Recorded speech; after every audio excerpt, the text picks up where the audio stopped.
Our new partner who I'm really, really excited to announce we are working with. Super, super stoked. Thank you, Angie Huberman, for this connect. It's incredible. AG1 Athletic Greens. I've been using them for a while. I have them every morning on an empty stomach. Basically, take one scoop and you put it into a cup or glass or mug of 8 ounces of cold water. And this is all your greens for the day. You're absorbing 75 high-quality vitamins, minerals, whole food source superfoods, probiotics, and adaptogens. Every day I take this. It's so good for my digestion, my energy. It's simple. It's easy. I don't like taking a lot of vitamins. This has been really, really helpful for me. I've had a lot of stomach issues my whole life, and ever since I've been gluten-free and taking the AG1s, it's really helped me in my stomach in the mornings. I love it. I'm so psyched that they're part of the One Life One Chance podcast. I'm sure a lot of people don't like eating greens, let alone drinking your greens, but I can tell you straight up, it's got a mild tropical taste, and the taste is actually really refreshing, and I really look forward to it each morning. Don't think it's just going to be just straight bland. It tastes really, really good, and it's good for you, so remember that. This one blend of ingredients supports your gut health, your nervous system, your immune system, your energy, recovery, focus, and aging. It's incredible, just one scoop, especially for musicians who are vegans or just musicians in general who want to get those daily greens. You can get the packets. It's incredible. I just gave some to my friend Derek from Sepultura. He traveled the whole entire world this summer, and he had those every single day. He said it saved him. I bring AG1s with me when I travel. It helps me stay healthy. You know the deal. If you're on tour and you are a picky eater, but you need to have your greens, sometimes catering doesn't have greens. Sometimes you miss the catering. Sometimes you miss the backstage food. Sometimes it's too late after the show to go get food that you like. So if you just have a scoop of AG1s in your hotel room before you go to bed, or you're in the hotel room at night and you're starving and you want something healthy, boom, life changer. Right now, it's time to reclaim your health and arm your immune system with some convenient daily nutrition. That's all you need, one scoop in a cup every day. That's it. No need for a million different pills and supplements to look out for your health. This is it. I'm super psyched. And to make it easy, Athletic Greens is going to give you a free 1-year supply of immune-supporting vitamin D and 5 free travel packs with your first purchase. All you have to do is visit athleticgreens.com/OLLC. Again, that's athleticgreens.com/OLLC to take ownership over your health and pick up the ultimate daily nutritional insurance. This is incredible. I love it. It's just basic greens. For me personally, this has changed my life tremendously. I'm not a junk food vegan. I don't eat a lot of fake meats, so I'm strictly greens. And this has been a wonderful, wonderful new addition to my life. So once again, visit athleticgreens.com/OLLC. and get 1 free year supply of immune-supporting vitamin D and 5 free travel packs with your first purchase. athleticgreens.com/OLOC. Yo, Liquid Death, thank you so much for hydrating all my guests, taking care of me and my family and my friends. Love your water, love your brand, love what you stand for, love what you give back to the community. If you want to learn more about Liquid Death and how it started, listen to episode 115 with the co-founder, owner, and creator of Liquid Death, Mike Cesario. Just a punk rock skateboarding kid from Delaware with a dream. It's an incredible story, incredible journey. They have now blessed me with my own code. So if you go liquiddeath.com/Toby, you get free shipping on any items you order from liquiddeath.com. Thank you so much, Liquid Death. Death to plastic, murder your thirst, stay hydrated. You know H2O saves lives. Well, welcome to the One Life One Chance podcast. I'm your host, Toby Morse. Today I have a very special guest, the legend, Joanna Angel. Thank you so much for being here. Hi. Hello. Good to be here. Do people call you by your last name or just call you Joanna Angel?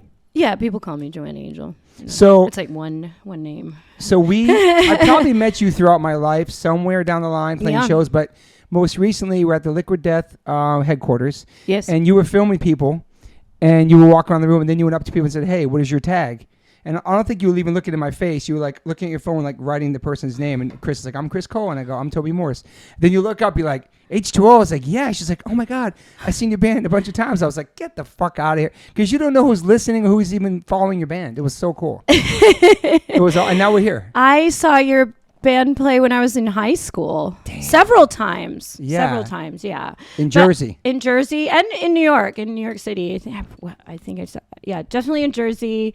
And I think I saw you guys at Coney Island High at some point. Coney Island High was a great venue. It was such a good venue, right? I feel like so many good I'm shows glad there. I caught the tail end of it. Now it's a Chipotle. Yeah, that whole street. It's like the end. It's We're gonna done. get to that because I know you moved back to New York. I did just move back to New York, and it's different. It's different, but in New York, I think forever and ever will always just have a certain energy that's never going to go away. That's true. And I think every 5 to 10 years in New York, there's always people there saying it's not like the old days. Yeah, and of course, like places, a city Things like change. New York's always going to be changing. But I'm really glad I got to experience that era of punk rock because it really shaped me. Yeah, I wouldn't be, who I am today, whatever it is. And when did you start going to shows, and what was your exposure to? Oh my God! Like how I started going to shows really when I was like 14. Who got you into it? Who got me into it? Okay, so back in that day, it was hard to find out about punk rock. You had to really try. And that was kind of fun about it. Yeah, that is that. I'm very happy too that I really got to like experience that special era where it was like this cool, weird secret club. You could not look up, anything on the internet. So I remember, when I was like in, I don't know, middle school, I guess. I mean, that was when or even before that, I listened to like a lot of goth stuff, or like whatever I could find that was kind of weird, like 9 Inch Nails and, whatever. And I, whatever, like kind of the grunge stuff. Like I remember I actually stumbled on like the Sub Pop catalog somewhere along the way, and I listened to like Sonic Youth and, just anything that was kind of weird. I was like always looking for, like the normal radio stuff. Right. Yeah. Wherever I could find it. I mean, I actually started like learning about stuff on watching 120 Minutes, Matt Pinfield. Yeah. And on MTV late at night, I remember I learned about a lot of it. I remember finding out about the Civ, and then once I found out about Civ, I kind of dug deep and found out about the Gorilla Biscuits and stuff like that, and this was all, I didn't have like a cool older brother, and so I was the oldest in my family, I was going to ask you if you had siblings, I had to like find this shit like on my own, and even being fortunate enough, grew up in northern New Jersey. I lived close to the city. My dad would actually take me into like the city sometimes when he would go to work, and I would just walk around the village like by myself, which is crazy. I don't think like the world was much safer, or I don't know what it was. Totally different. Yeah, you're right. Yeah, my dad would be like, go walk around and I'll meet you in a few hours, and he would give me like a subway map. I was like age 12, and wow. I don't know. He trusted you. Yeah, he trusted me, and he trusted the city too. Yeah. And quite frankly, I actually felt safe. Yeah. I don't know. It wasn't sketchy. Anyway, so I would like go into like record stores and just kind of look at things and whatever. I actually remember a life-changing moment for me was seeing on the news when all that Lollapalooza stuff, was it Lollapalooza? Woodstock, just kidding. The Green Day one where all the mud was flying in the air. Yeah, I remember seeing like on the news stuff about that, and I was like, who is this cool band that like inspired people to throw mud at each other, So actually, and then I remember going out to buy a Green Day, CD. And then I looked into Green Day's older stuff, and I was kind of like, okay, like there is this thing called punk that's out there. It's not like goth. It's not like this. It's not like this grungy stuff I've been listening to. And then I actually remember, and right around that time too, I remember seeing like Rancid on 120 Minutes, you know, and like seeing, the Time Bomb music video, where like that music video really like very much kind of told you what punk rock was. Yeah. You know what I mean? For a person that didn't know. Yeah. And of course, back then, I couldn't really like admit to anyone this is how I discovered punk. Because I could not tell my other punk friends that I figured out punk from Rancid on MTV, That's amazing. And then I just remember kind of, I don't know. And then what really like, I was like, okay. And then, I knew where to buy like Rancid CD because you could buy stuff like that. But I was like, where is this like punk scene? How do I get into it? And then I remember going to the mall. And that's where all the mall punks hang out in New Jersey, and I just remember kind of kind of like sitting there, like around all the like punks at the mall, like sitting Skaters outside. and stuff, yeah. Like, but I bummed a cigarette off someone, you know. I was like, ooh, can I have a cigarette? You know, and I just kind of sat there until a girl like came up to me and she was like, hey, what's your name? And she was the one. I remember her name was Jade. I remember. Hi, Jade. Jade, if you're out there. Was this before Hot Topic too, probably, right? This was before Hot Topic. Yeah, this was game before changer. Hot Topic. I remember when Hot Topic became a store, and it was shameful if you bought something there. You could buy stuff at Trash and Vaudeville. You couldn't buy stuff at Hot Topic. It was okay to buy, you know. Because you're a poser if you buy You're a poser, yeah. And then she asked me to go to a punk show. Okay. And then she brought me to this punk show in New Jersey. It's kind of funny. I actually recently told this story on another Do you remember what your first podcast. show, the band was? The band was called, which is so funny because I brought this up on another podcast that I know is going to come out sometime in the near future. The band was called, and this was the first punk show, not like a concert. Yeah. You know what I mean? And the band was called Example 24. They were from northern New Jersey. And I remember the kid in the band, he would put the shows on in his backyard. Oh, that's cool. Yeah. And I remember she was like, do you want to go to a punk show with me? And then we got this other kid. Kind of funny. The kid who wound us taking us there, you know Heath Miller. He wound up putting on shows for, you know, he still puts on. I think he puts on like concerts. You know, he wound up becoming a pretty successful promoter. Yeah. These were Live Nation. His dad came and picked. He was friends with that girl Jade, and his dad came and picked me up, and I was like, okay, kids, you're gonna come to the punk rock show. And then we went to this backyard show, and I had never seen anything like that. I was like, this is so cool. And I actually remember that night the Casualties played that backyard too. Wow. I remember first this one band that, you know, everybody was talking about. I had to pretend I knew what they were because Jade's like, yeah, really excited to see Craig and Example 24. And I was like, yeah, me too, having no idea who it was at the time. And I remember seeing them play, you know, and it was cool. And then it was like something changed. I was like, where are all these people coming from? Like leather jackets, spiky hair, like, you know, all the patches and this and that. Like it looked like it was a really like, I still very vividly remember every detail from that moment. I was like, what's happening? And someone's like, oh, the Casualties are going to play. And I was like, who are they? You know? Yeah. And then that was really, you know, I think that was the moment where I was able to kind of weasel my way into like the actual punk scene. Yeah. How old were you then? I must have been 14 or 15 maybe, I think. It's cool. Yeah, I was in 10th grade. Yeah, backyard shows. That's backyard super show DIY. in New Jersey, in northern New Jersey. And and from there I just kind of, you know, I mean, I remember I used to like walk around like, you know, the East Village and just kind of look at people's the back of people's jackets and then patches, and then go to Generation Records and be like, it's still there. Still there, man. It's still there. So cool. And Trash and Vaudeville just moved, I heard, or something. Well, it did. It moved, but now it's closed because Jimmy died. I didn't know. Well, it didn't move. Okay, so Trash and Vaudeville did move, but then Jimmy wasn't there anymore. Jimmy started his own store called I Need More. So nobody really cared about Trash and Vaudeville anymore without Jimmy. No offense, Trash and Vaudeville. Nobody cared about you after Jimmy. And then so Jimmy started his own store. And they closed the store, you know, after he passed. Cause he was a sweet guy, really sweet, really incredible always nice guy. to be in my family. Oh yeah, and always in high school, I remember, you know, he would like under the ground, like under the table, sell us bondage pants, like meet me after because you know they were expensive. They're you know getting like $150 when you're in high school you know, like, and so he would like meet us like after hours and like sell us the pants for like half the price. That is amazing. Because I think he like understood you guys need bondage pants. Like you couldn't be punk without those pants, you know? And you couldn't buy them. Well, Hot Topic wasn't around yet, but I remember. But you'd probably been there before as a punk rock kid too. Yeah. He was so cool. Yeah, man. and I bought my Doc Martens from him and everything like that. And you know, and that's how it began. I actually remember a few years later when I had a boyfriend. He was really into hardcore. Okay. That was like, I was into punk. I didn't know what hardcore was. I remember I had a boyfriend who was from like, I don't know, somewhere in central Jersey. I met him, you know, I don't even know where I met him, somewhere. and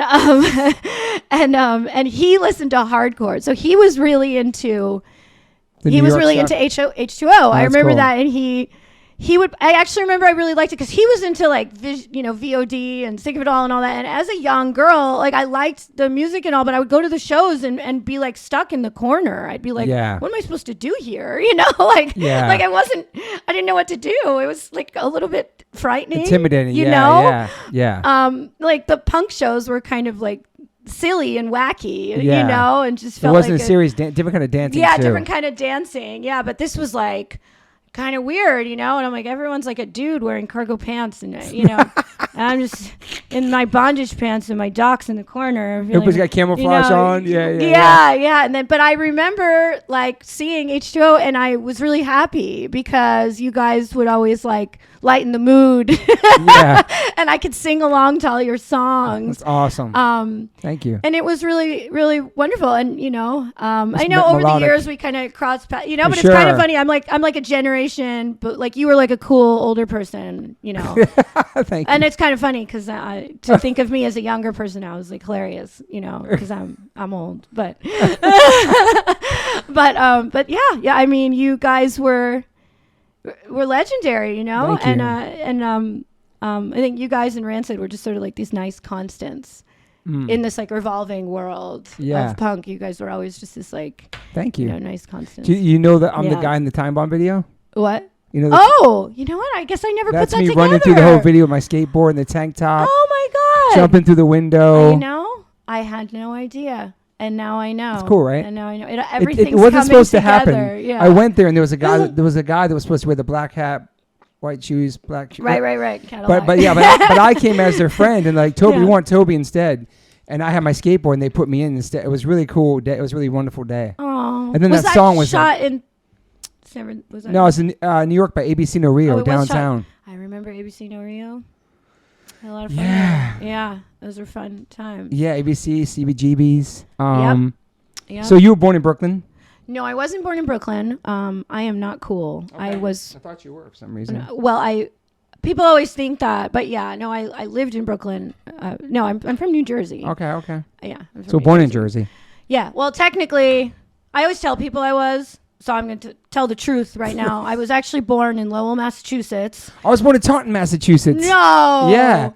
Wait a second. You're from I'm from Massachusetts. That's nowhere online about you. And the reason I know it's nowhere online, I never tell anyone because I moved when I was like 9 to New Jersey. So I spent most of my childhood. And so then when I tell people I'm from Boston, people from Boston are very proud of being from Boston.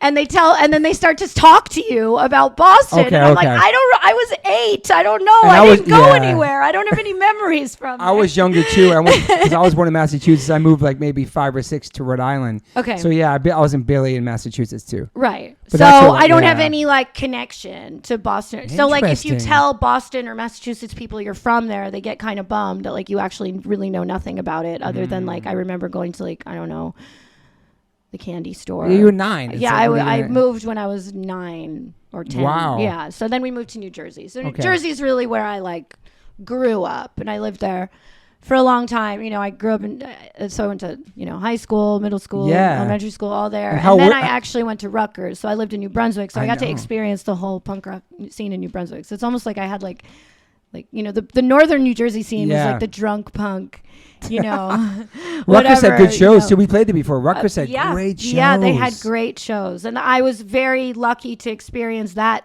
magic too, because that was a very magical era in New Brunswick. Totally. So before punk rock, before that, like how were you as a kid? Like how were you in school? Were you a popular kid? Were you like a good student? Like what was your deal? Let's see. Okay. I mean, I think I was always like an okay student. Yeah. I think I was always okay.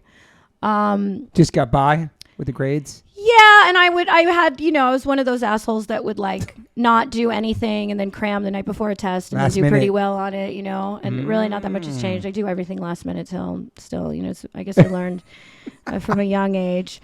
I think I was always kind of a weirdo, I was always like very like attracted to whatever was weird, like wanting to paint my nails black or wanting to put glitter all over my face or like, I think punk helped me figure out like what I was looking for, you know what I mean? You could be I always yourself was, too. Yeah. Yeah. I was always kind of just like different and like weird. So did you hang by yourself a lot in school? Did you have a lot of friends in school? I think deep down inside, I like wanted to be that girl that was always alone. I was always like intrigued by that girl that just sat by herself and whatever. Read a book but under like, trees. yeah, that's like that's everybody wants that girl. Like, you know, that's like, that girl is so cool. Yeah. But I think I always was actually more of a girl that like I had friends that I couldn't relate to. Okay. Yeah. I always had groups of friends that I just like felt like never could really relate when you know what I mean? So I think I was always kind of searching for like, where do I belong? Yeah. You know, because I guess I am like a social person. Yeah. I'm not an antisocial person, you know? So I like, you know, community and stuff, but I was always kind of searching for where that would be. Yeah. Were your parents strict about school and stuff for you or no? So like yes and no. I was the oldest child. I also grew up in a family where my mother, she's from Israel. So she is I was a first generation American. It's actually very common for first generation Americans to be like you, maybe kind of bossy even, or because when your mother doesn't know the language and you do, it almost like it, like innately, why are you going to listen to what she says? You know what I mean? Like you know what I mean? Like you kind of don't see them as like an authority figure. Yeah. It's just like, it didn't really do it on purpose, but you know what I mean? When your mom is like, doesn't speak the language and you have to help her speak the language, like how can she, you know what I mean? Yeah. And she was still learning about the country and my dad was like working a lot. So, of course my parents they definitely like wanted me to do well, and I think it was always part of me to want to do well anyway, but like I was never really like intimidated or like scared of my parents the way other people were. It's almost like my husband, even now to this day, he always says like, Joanna, you're like the boss of your family. They all just like look at you. I'm like, it's kind of been that way since I was a kid and I don't really know why. My mom was never, still to this day, she has a very thick accent. She speaks English, but it's still not fluent for her. She never really learned that well. Yeah. And my dad is actually like a very antisocial hermit kind of, and so I think between him being like antisocial and like my mom like not really like understanding America, I was always just like, all right guys, here's what we're doing. You took charge. I don't know. So wow. And how many brothers and sisters? I have two sisters. Okay. Yeah. Were they into music too? Like you were into the same type of music? So yeah, not exactly. Like my middle sister, she was more into like Tool and Smashing Pumpkins and stuff like that. And my youngest sister, like she's to this day, when she's 6 years younger than me, I remember when she was born. She was always like she's definitely like my best friend. But awesome. I would teach her about things. Like she wasn't like super she wasn't really in the punk rock scene, but I remember when she was, because I was at that age where I could be cool older sister to her. So I took her to the Warped Tour. Ooh, I remember, and then I took her like backstage and stuff and introduced her to everyone. And I snuck her into like bars and, to go see shows. And that's cool. I took her to see Blink-182 when she was like in like middle school and I was like in college. You know what I mean? Yeah, so like, she like listened to stuff, but she wasn't like in the punk scene, you know? And she's like now, she's like, I always call her, she's like the ultimate, she's like a hipster, she's super hipster. She's like the ultimate live in Brooklyn hipster. Oh, Brooklyn. Yeah. Brooklyn's, Williamsburg too, right? Well, you haven't been to Brooklyn. You're out of Williamsburg is not cool anymore. No, anymore. It's not cool. Wow. It's like Williamsburg is almost like it feels like Tribeca or something. It's all like financial, like, what about Greenpoint? Greenpoint is still pretty cool. It's more like Bushwick, Bed-Stuy. A lot of people live in Bed-Stuy. And Bushwick, it's crazy thing about that. Like Williamsburg is beautiful. There's a lot of like nice restaurants and stuff like that there. But it's like it's like doesn't have that. It is not a it's like an upscale vibe. Okay. Damn. Yeah. Crazy. Yeah. It is not a punk place. Yeah. It's not a punk rock place. No. It's like where punk rockers who made some money go to dinner. Yeah. Wow, it's so crazy. Dumbo too is like that too. Yeah. Dumbo, I think, is like almost not a real place. Like it's beautiful there, but like I feel like barely anyone like it's mostly like offices and it's not really like where people like live. But it's gorgeous there. think anywhere that's on the water becomes No, totally. You know, but Williamsburg is so built up. I mean, there's an Apple store like on Bedford Avenue. There's like, yeah. I mean, I think so after college, I did move to Brooklyn. So I lived there for a little while. And I lived in Williamsburg at that point. Oh, you did after college? Okay. Yeah. And that was different back then, probably, right? It was different, but, you know, look, I think I was there in the beginning of the, like, gentrification. Yeah. So, you know, there were a lot of, like, cute coffee shops, restaurants, stuff like that. You know what I mean? But it wasn't, like, you know. Yeah. It wasn't, like, it didn't, like, transfer. It wasn't, like, you know, there was still, like. Yeah. It was, affordable and. Oh, yeah. I don't know. Yeah. So different. You got a bachelor's degree in English literature? I did, yeah. I got a bachelor's degree in English literature. Yeah, I did. That's what I did.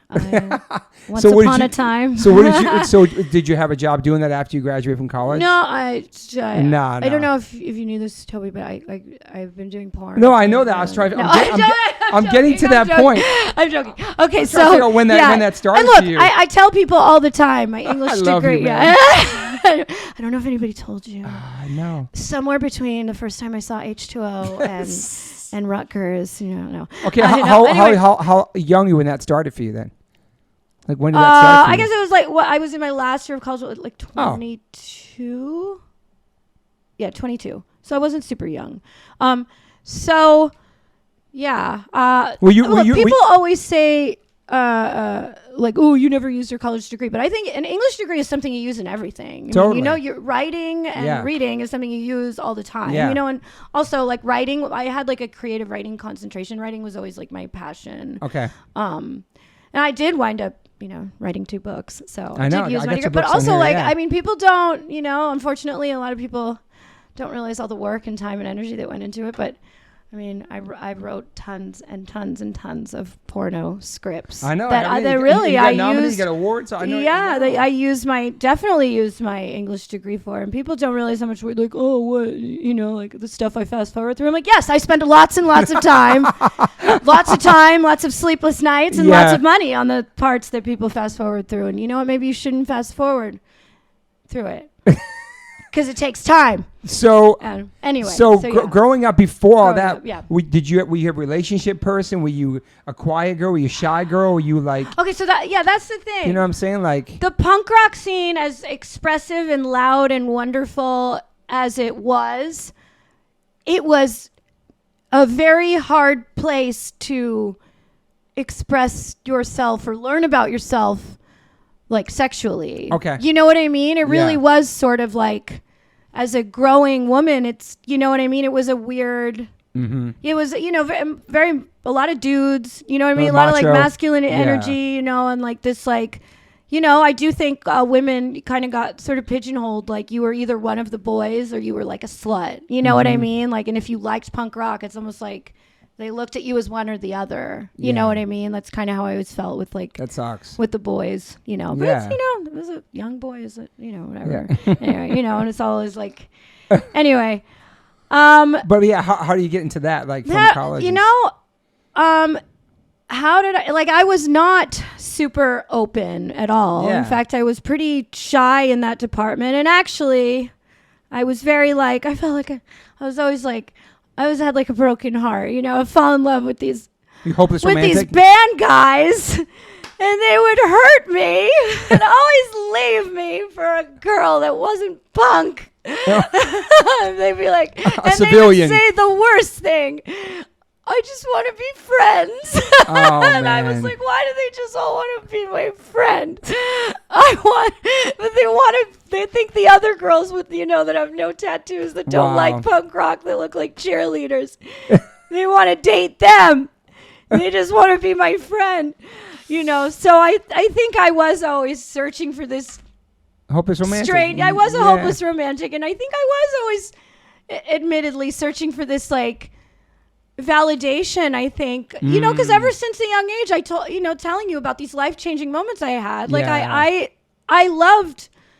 It sounds like I loved the guys in the band. Like I loved everything about these people. They inspired me, you know, and and when I would get crushes on them, they were real because I loved everything about them, you know, like it wasn't just like in a groupie sense. It was like, I identify with you and your morals and your values, and I like everything you stand for, and I want to like make out with you. And that just, I don't know.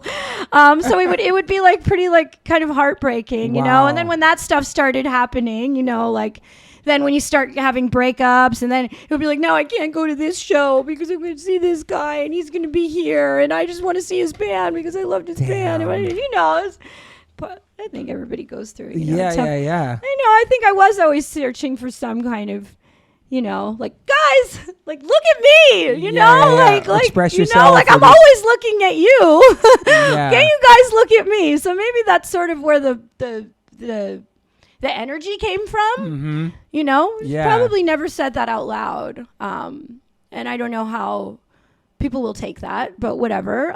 That's how you're feeling at the time. Yeah, that's how I was feeling. Yeah, that is how I was feeling. And I don't know. I mean, a lot about me was changing, and I was in a writing class, and I would start to always write these like weird. We would have to do like we would have to workshop our short stories and our poems. So I was always writing these like weird short stories and poems about sex and stuff. But the teacher was cool with it. You know, English teachers are always a little wacky, you know, like they were like, yes, if this is how you want to express yourself, like express yourself. Were you a very sexually active person grown up to that point? I mean, I was almost like growing. Yeah, I guess I was like but then in between relationships, I think I would try to get this like revenge by like trying to sleep with everyone, you know, and then you feel a little empty, and then you do it again, and then you get another relationship, and then you put back to it, you know? Yeah.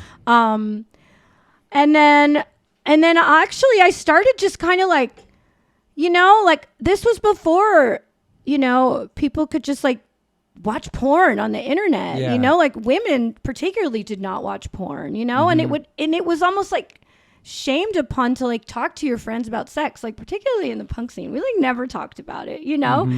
And, you know, when I started to be like sexually active, like I started just like reading like books, you know, by some of these like kind of sex positive feminists and stuff like that. People I felt like I could like identify with and try to like learn more about myself and my own body and like stuff like that. Yeah. I did start like in my junior year of college, I think. My junior year of college, you were able to get like college credits for like internships, and so I started like interning for this like sex magazine. They were called nerve.com. It was like one of the first, and it was a very like sex positive, you know, it was in New York City. It was run by this couple, and they had I remember Nerve put out this very like high like artsy like photo book.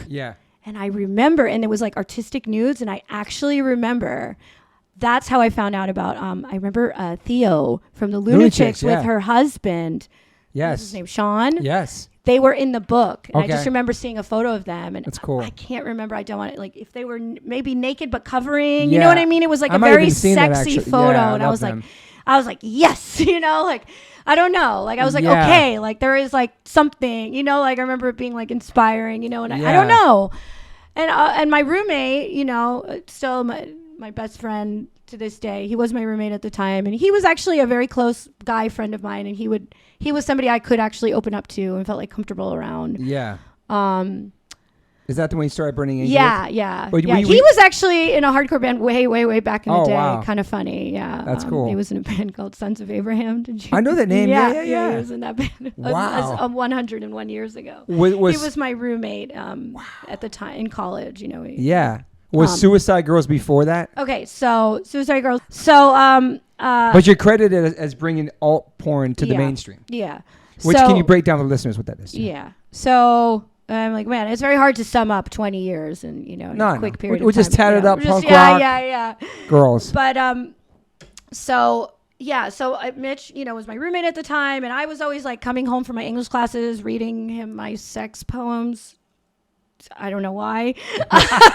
Reading him them? And I lived in a house with a whole bunch of dudes. I would like read them to all of them. Why? I don't really know. And I think they'd be like, okay, all right, Joanna, that's cool. All right. And then like, you know, interning for that magazine. Yeah. And I don't know, Mitch had just one day, he was like, we should start a porn site. you know? He's like, but like a punk rock one. And I didn't even like think twice. I was like, yes, let's do it. Wow. Never watched a porn in my life, knew nothing about anything, you know, but I don't know. There was just something. In your 20s then, me. yeah. Yeah. I was like, let's do it. And then from that point on, you know, we just kind of figured it out. Like, it's almost like the next day I was like, were we joking? Were we not joking? Yeah. And like, we from that point on, you know, we did it. Wow. And that's just kind of how it started. I mean, he was, you know, yeah. But was there a community online of people, like girls with tattoos, doing that at that time, or no? Not at all. I mean, it was Wow. So it took a while, and like this was before internet communities. This was before MySpace. This was before Facebook. Friendster?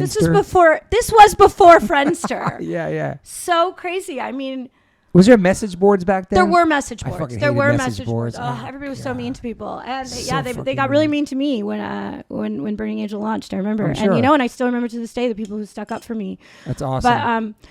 But yeah. So I mean, it's. Were you working at that time? In that time, it was a lot of work to get the website started. I mean, just to get it up. You know, we kept having like launch dates and we pushed them back. Like I can't even believe we made it happen, you know, because we knew nothing. We had like a friend of a friend that, you know, since we were in college, we had a lot of people around that just did stuff. Like a guy that kind of knew HTML and a guy that kind of, we actually had, God, if you remember, way back in the day, there was like a merch company called Merch Direct. Yeah, I know that. Are they still a company? Yes. They helped us in the early days, like get this thing up. I wonder, you know, they never wanted us to say the name. So I'm sorry, guys. 30 years later, sorry. They helped us in the beginning, like get the credit card processing. That's and like nice. they kind of guided us a little bit, like because they had a functioning pay site. Yeah, you know, which didn't really exist very much at the time. So you created the website, the name, without ever even done a porn yet? No, nothing. So all the beginning of Burning Angel, which a lot of people don't realize, was just photos. A couple of photos, handful of photo sets. That's it. Okay. And it took a while. It was 5 photo sets, 5 girls, me and 4 other girls, and all it was photos. I didn't even take my panties off. I was just topless, and it caused such a stir in the punk scene, you know, that like people knew you from going to all that. People like, and it's so funny to think of back then how shocking a topless photo was. You know, like it's crazy. But were people like people being weird to you? It was I mean, my life changed. But like I remember the day it launched, and I was so proud. You know, well, this was actually even like maybe a couple days after it launched. I remember being so proud, and I wanted to show the people at Nerve, the magazine. I you know. Was this 2002-ish? Yes, it was 2002. So, I mean, the exact launch date was April 20th, 2002. So I remember being like, oh, guys, I wanted to like show you. I have a website now, you know, and this was like, Nerve was a pretty big company, a nice swanky Soho office, you know, with like fucking Terry Richardson coming in and taking pictures and like, you know what I mean? Like just really like very high end New York, like stuff. And they were like, okay, little intern, like go back to the corner with your website now. Like they were very like, and then my somebody in the office was like, oh, that's like this website. And then they showed me Suicide Girls, and I was like, what's that? And then I just remember like, okay. And that was it, you know, so it's like, it's kind of funny. And I think at that point, I don't know the exact day they launched, we launched very close to each other. Kind of funny that on the East Coast and the West Coast, 2 people were thinking about these things at the same time.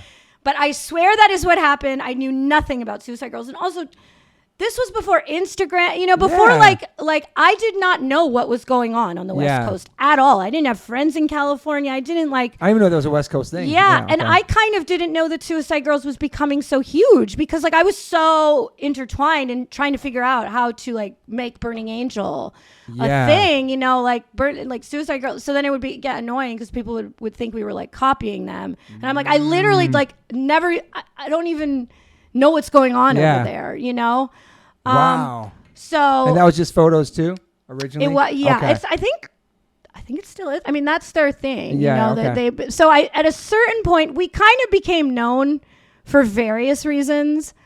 I started to realize we became known as like, the dirty Suicide Girls, Okay. you know, because I remember we would actually use photographs of girls like spreading their legs and they wouldn't. Theirs was also becoming very like high end, like Playboy style, and ours was very low end. Okay. Mine No was airbrush. literally, this was like legitimately girls posing in my bedroom in my fucking house in college where like 7 people lived. I mean, thinking back on it now, I'm So like, DIY. Holy shit. how did anybody, like, I don't know. How did I pull this off? You know, like, but I really believed in it. So I don't know. That was super DIY It too. was super. It was the real deal. This was not like there was no like big corporate money behind this, you know, like this was like very DIY, you know? Wow. And the people we became known as the filthy, trashy Suicide Girls, you know?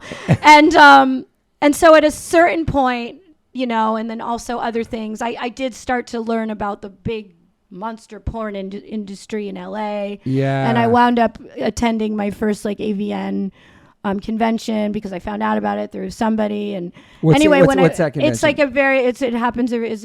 this big porn convention. There's a big award show at the end of it, and it's like a giant like porn trade show. All the girls go, you know, and they sign autographs and like I don't know. So I remember when I went to my first AVN, I wound up finding out about it through someone. Still, I was a nobody. Burning Angel was nothing. You know what I mean? Like, even though we kind of had like a bit of a name in New York and like whatever, we were just photos on the internet. Was there a monthly subscription people could have to see photos? Yeah, just photos. Yeah, and it was $10 a month. So funny. Wow, man. Yeah, crazy. And then, so when somebody told me about the AVN convention, I was working as a stripper by that point because I was actually I was working at a. Do you remember that hair salon in New Brunswick, that Sparks? It was like a tattoo, a piercing place and a hair salon. I was working there for a little while. I don't know. Anyway, at a certain point. Did your parents know what you were doing at that time? So I told my parents the day before the website launched. Wow. Yeah. I had to tell them because I didn't want them to find out that was nice from someone else. Yeah. You know, I didn't want them. And were they cool? You know, they were a little confused, a little shocked. And at the time I was still in school. You know, I think my mom was kind of like, what did we do wrong? You know? And my dad was like very confused. And I was like, I remember he just said, whatever happens with this, whatever you do, please finish school. That was all he said. He's like, because I was in my senior year at that point. I think he was like, I did not pay for a college education just for you to leave college. And, you know, and I was like, okay, I will. And I did. So I finished college, you know, and so that I'm glad he said that too, because there, you know, once it started, I was so obsessed with getting this website off the ground and making it into something. I mean, it was very hard to go from like almost, you know, being on my laptop all day, trying to make shit happen, you know, arranging things and kind of starting to feel like a mini boss, I guess, or just trying to figure out how to make this thing grow, and then going to class, you know what I mean? It was starting to get a little tedious at a certain point, but I was like, I told my dad to finish, so I'm going to finish. And so I did finish school. Nobody recognized you at class at that point? Well, yeah, I mean, everyone talked about it. Wow. Everyone. And I was not used to being the center of attention. You know, like I was not used to being the girl that everybody talked about, you know? Yeah. So it was very weird for me. Like, and a lot of people in the punk scene didn't like it. Wow. A lot of people were weird with me, but then other people were very, very, very supportive, you know? And did you stop going to shows at that point, kind of? Because I did stop going to shows but a few years later. I mean, the early days of Burning Angel, literally, we got a name from handing out flyers at shows. That's what we did. Wow. We would go to shows and hand out flyers. And I still have one of the first Burning Angel flyers. Like, it was a flyer and it said like, there was like a picture of me and it said like interviews, like band, because we had band interviews. Okay, it was like band interviews, articles, and like, and ... and naked girls. Oh yeah, naked girls or something. And it said Burning Angel comment. We would hand them out at shows. Like you were a band pushing it. Exactly. Crazy. Yeah. And we still did that for a while. And I would buy, you know, so I kind of also at that point I was getting a little older and the punk scene was changing too. And that's when the whole like Trust Kill Records, like, you know, there was a lot of festivals and that. And so I was like doing a lot of promoting in that world because they were big areas. Yeah. I felt like more of age people, you know what I mean? And they would let us get like tables. So I would sell Burning Angel merch and have like a table and bring the girls. Like we did that for years. And how fast did it take off? You actually started making money from it. So it took a little while, little by little. It took a little while. But yeah, at a certain point I did realize, like I remember having these like kind of so many life-changing moments. I actually remember going to one of the festivals. Actually, one festival got kind of dark, but we won't even talk about that one. But I remember going to another festival and somebody, I think it was Crazy Fest actually in Kentucky, and it was so much fun. Crazy with a K. I remember that. Yeah, it was really fun. I remember we had a booth there, and I just remember somebody being like, "Oh yeah, do you know Belladonna? She's my favorite porn star." And I knew who she was. You know, she was a very big time porn star, but I never like knew her. You know, because we were like Burning Angel was very much in its own world. Yeah. And I was like, I just remember something clicked. I was like, okay, this guy here I'm here handing out flyers. This guy did not know who I was, but he knew who Belladonna was. You know what I mean? Yeah. Or like if he knew who I was, he didn't care. And I was kind of like, it's one of those things, like if you want to become famous in your hometown, you have to leave. I remember that was kind of a moment where I was like, I think I have to leave this scene. Also, the crowds are starting to get a little younger, you know, as it become harder for people to make money in music, the crowds are becoming younger and younger. Agreed. And I didn't want to like be, you know what I mean? Yeah. There were various reasons. And also just like I said before, we were the trashy Suicide Girls. So at a certain point I was like, I've like my whole life changed. Everybody knows me as like a porn person, but I'm not a porn person. All I have is topless photos on the internet, and like everybody's pigeonholing me as this.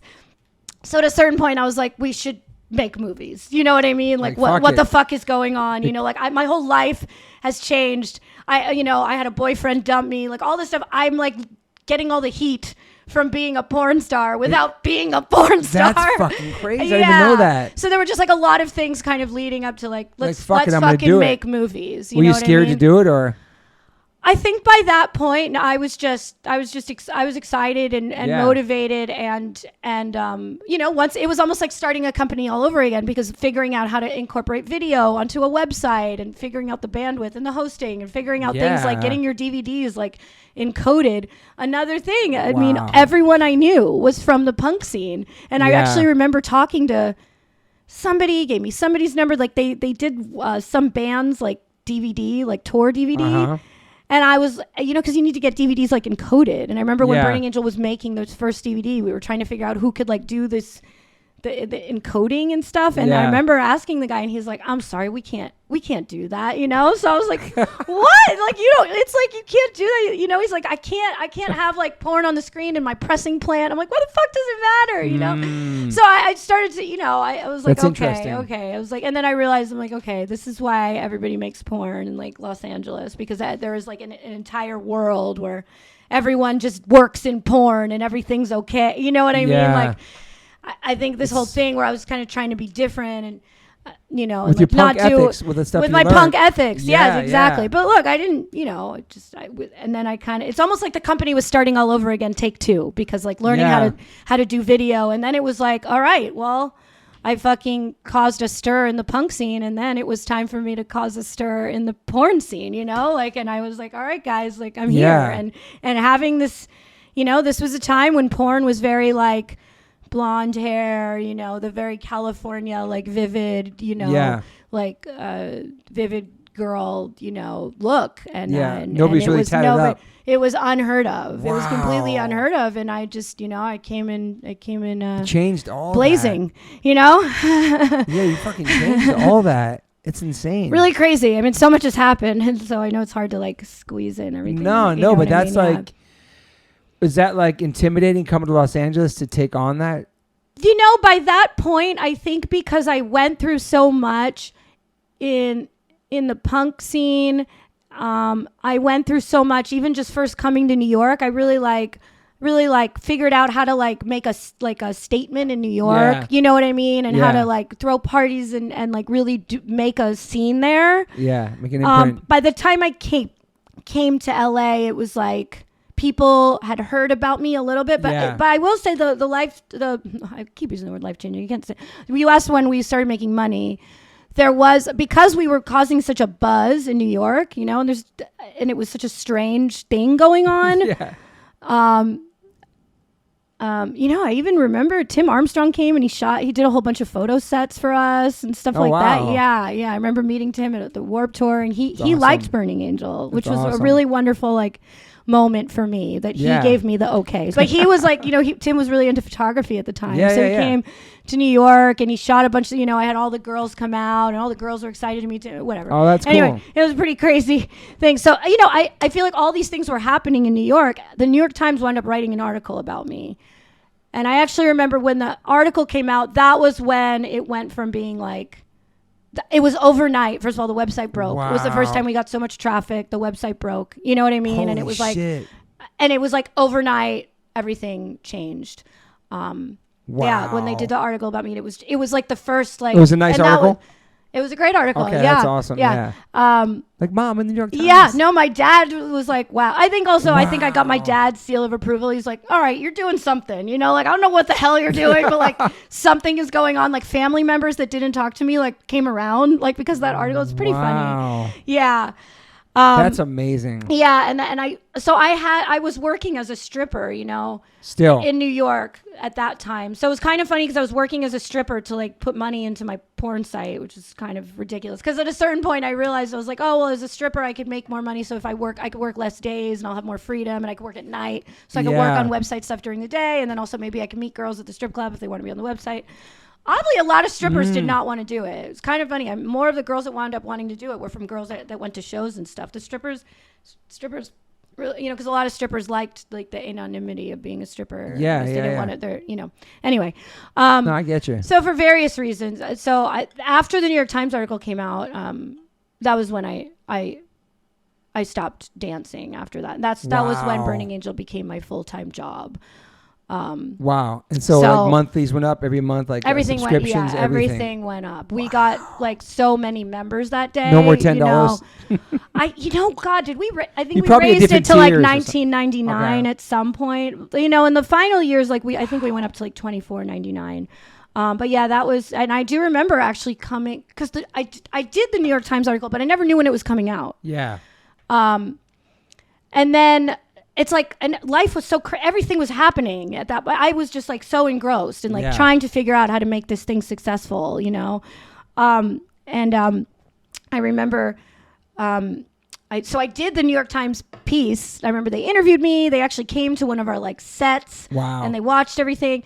And then like, you know, I was like, okay, nice to meet you, whatever. Like, I don't know. I remember there was a time I was like, is that ever going to come out? You know, because I remember even the writer that day was like, sometimes I write things and they don't come out. You know, like he was just basically telling me. Anyway, and then I did get a call from someone at the New York Times doing like a fact check, you know, like just want to make sure this is true. And I was like, yeah. And I was like, does that mean the article's coming out soon? And she's like, couldn't even tell me. She's like, it's just my job to fact check, you know? And I remember this was on a Friday, I think. And then I actually remember, and then I remember Saturday night I danced, you know, and it was a strip club in New York, so they closed at 4 a.m. Okay. And 4 a.m, really, and then everybody partied at the strip club after. Life was kind of exhausting at that point. So a lot of times I didn't leave work until 6 o'clock in the morning. Wow. And I actually remember leaving work, and I was going outside to hail a cab, and the New York Times hit the stand right at that moment. Wow. And I saw my picture, or like I saw the article, you know. I just kind of like looked at it. And then I just like flipped through it a little bit, and I was like, oh my God, I was like shaking, you know, and I bought the paper, and I was like, all right, I'm going to go back home and go to sleep because, you know, it was 6 a.m. I hadn't slept yet. And I went to sleep, and I woke up to like 7 billion missed calls, you know? I'm sure.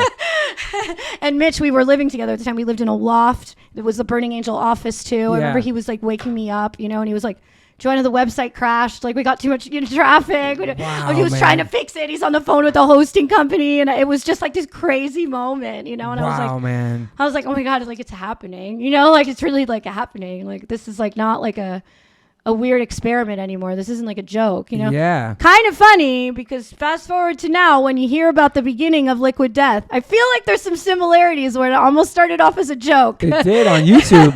Yeah. And now it's like, it's not a joke anymore, you know? It's true. Mike did that. He was the marketing guy. He did that video as a joke and it just blew up. He had no product.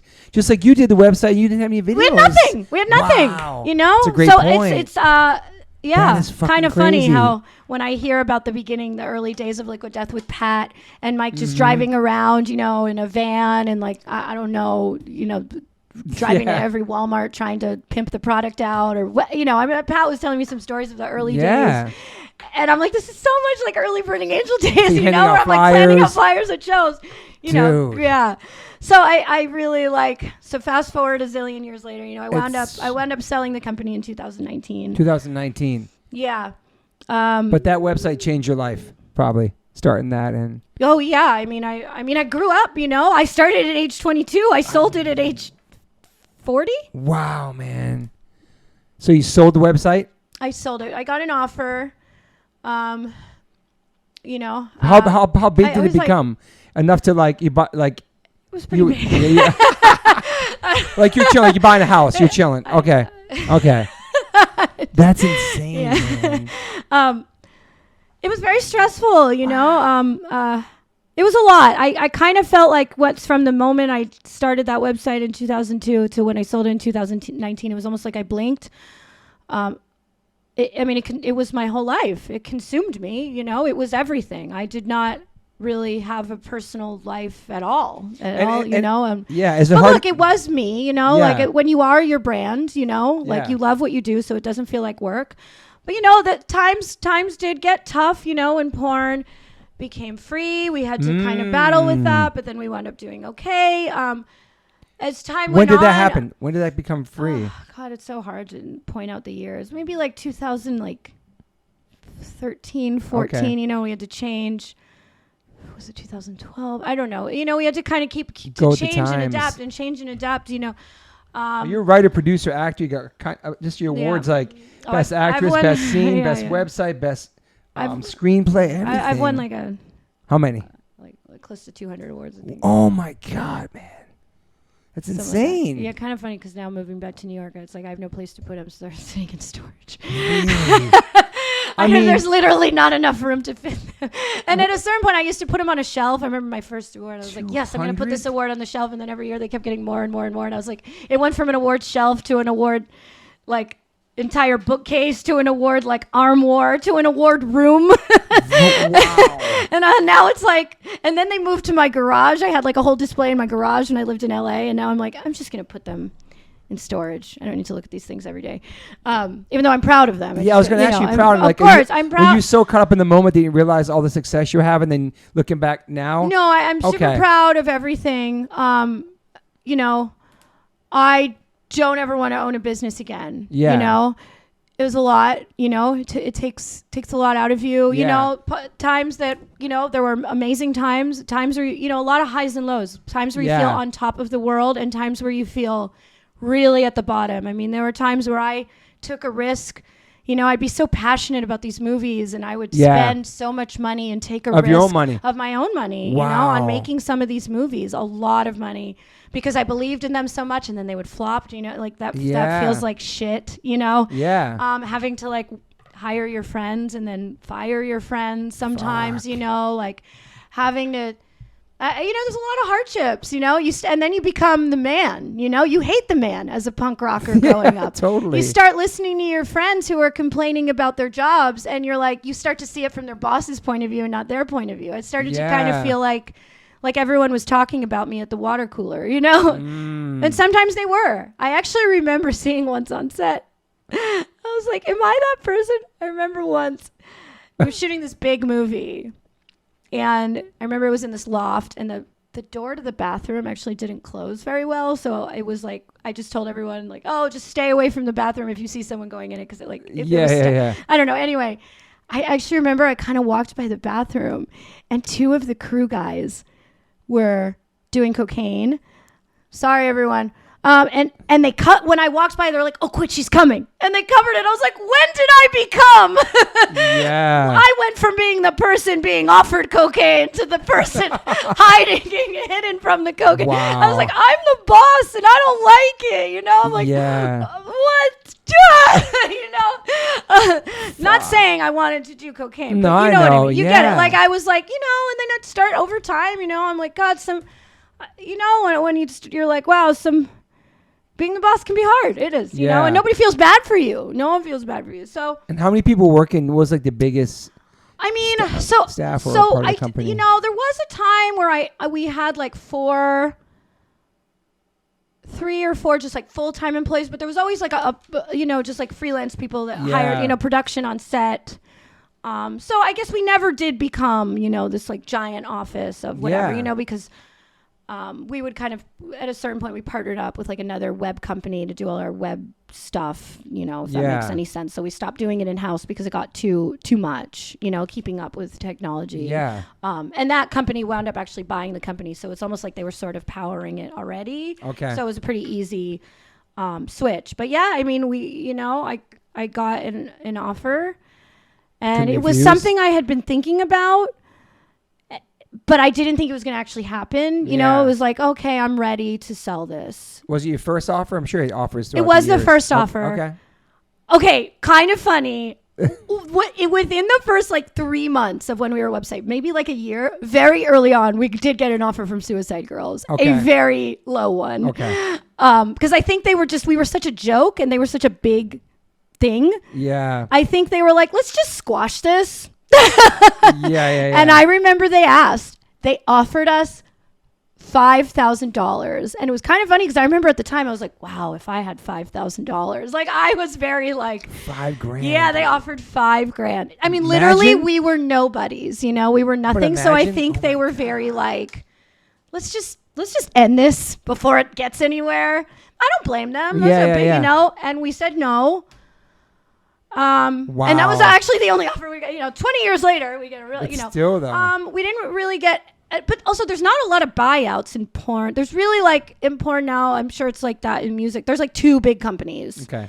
And one of them wanted us, and the other one, you know, didn't really want us. So we went. You know, I knew just from knowing, I had other friends, you know, in the industry that sold companies. I actually had a person that we worked with. He did our DVD distribution. He had recently bought another company. Okay. And he told me the number that he bought that company for, and the company that he bought was much bigger than Burning Angel, and the price that he bought that company for and what Burning Angel was being evaluated at was very close. So it was kind of a moment where I was like, we're not going to get any better than this. This is time to do it. Wow. So we did it. And then part of the deal, I got like a 2-year agreement to work for the company. And looking back on it now, I probably shouldn't. That was like a dream at the time. I was like, wow, I could just like do what I want and not have to worry about the money. And but, you know, the people, they lied to me a lot. Like they said I would have creative control, and I didn't really have creative control. And they wound up. There was some like fine lines in the contract that shit. There was some shady shit, and whatever. They paid me well. I can't complain. But it went from being like something I was excited and passionate about to something like, all right, I see what you guys are doing. You know, whatever. It's time to get the fuck out of here.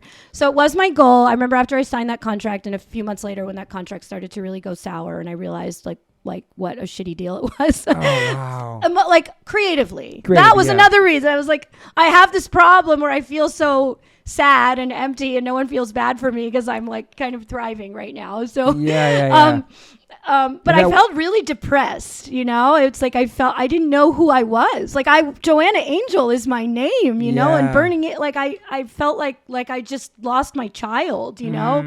Like I fucking baby, it was my baby, and you know, and then I was watching this company molest it, and there's nothing I could do about it, you know. It wasn't my baby anymore. So it still exists, but you have nothing to do with it. I think, you know, so I did have something to do with it, but you know, I don't know what's going on with it really. I think they just kind of basically they bought the company because they were starting like a mega site. Okay. So I think they just kind of wanted it to be like almost like a Netflix, like content to just kind of sit there. You know what I mean? I don't think they really cared about doing much with the brand. So right now, as far as I know, nobody else is like directing for it. But one day that might happen, and I have to be able to deal with that. I have a feeling they're just going to let it sit there.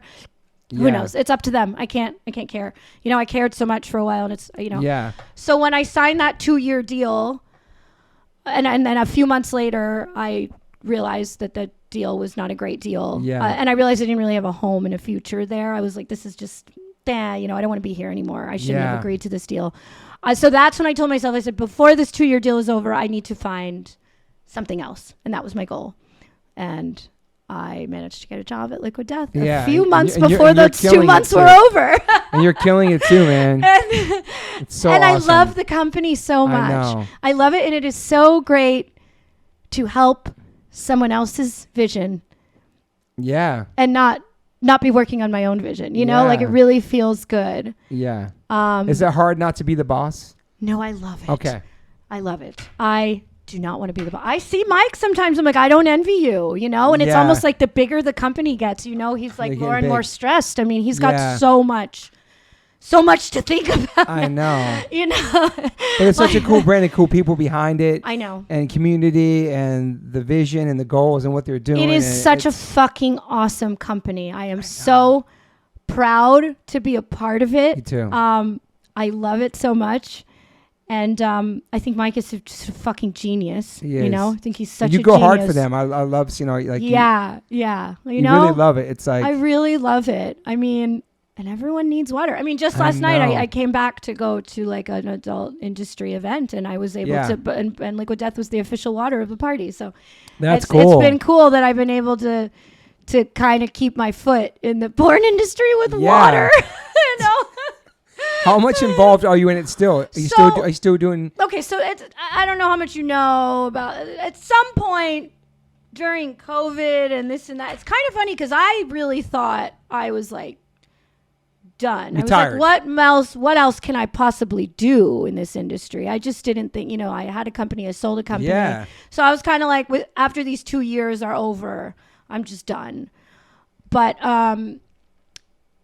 in those 2 years, that's when OnlyFans became a thing. Right. Yeah, that's right. And I remember when everybody was sort of telling me about it, I was like, that doesn't sound like it's going to work for me. This sounds like it's more for the younger generation of the, maybe, I don't know. Like, I just, it didn't make any sense to me because I was so used to like Burning Angel. Like, I had a production team. Like, we shot big movies with, you know what I mean? With like a lot of people on set, with stylists and makeup artists. Yeah. And, I mean, not every movie. But this is back to like the DIY. This is back to like, I'm like, no, me just like shooting clips on my cell phone. Like what? That's like nobody's going to like that. My fans don't like that. Like me thinking like I'm not from that generation. Yeah.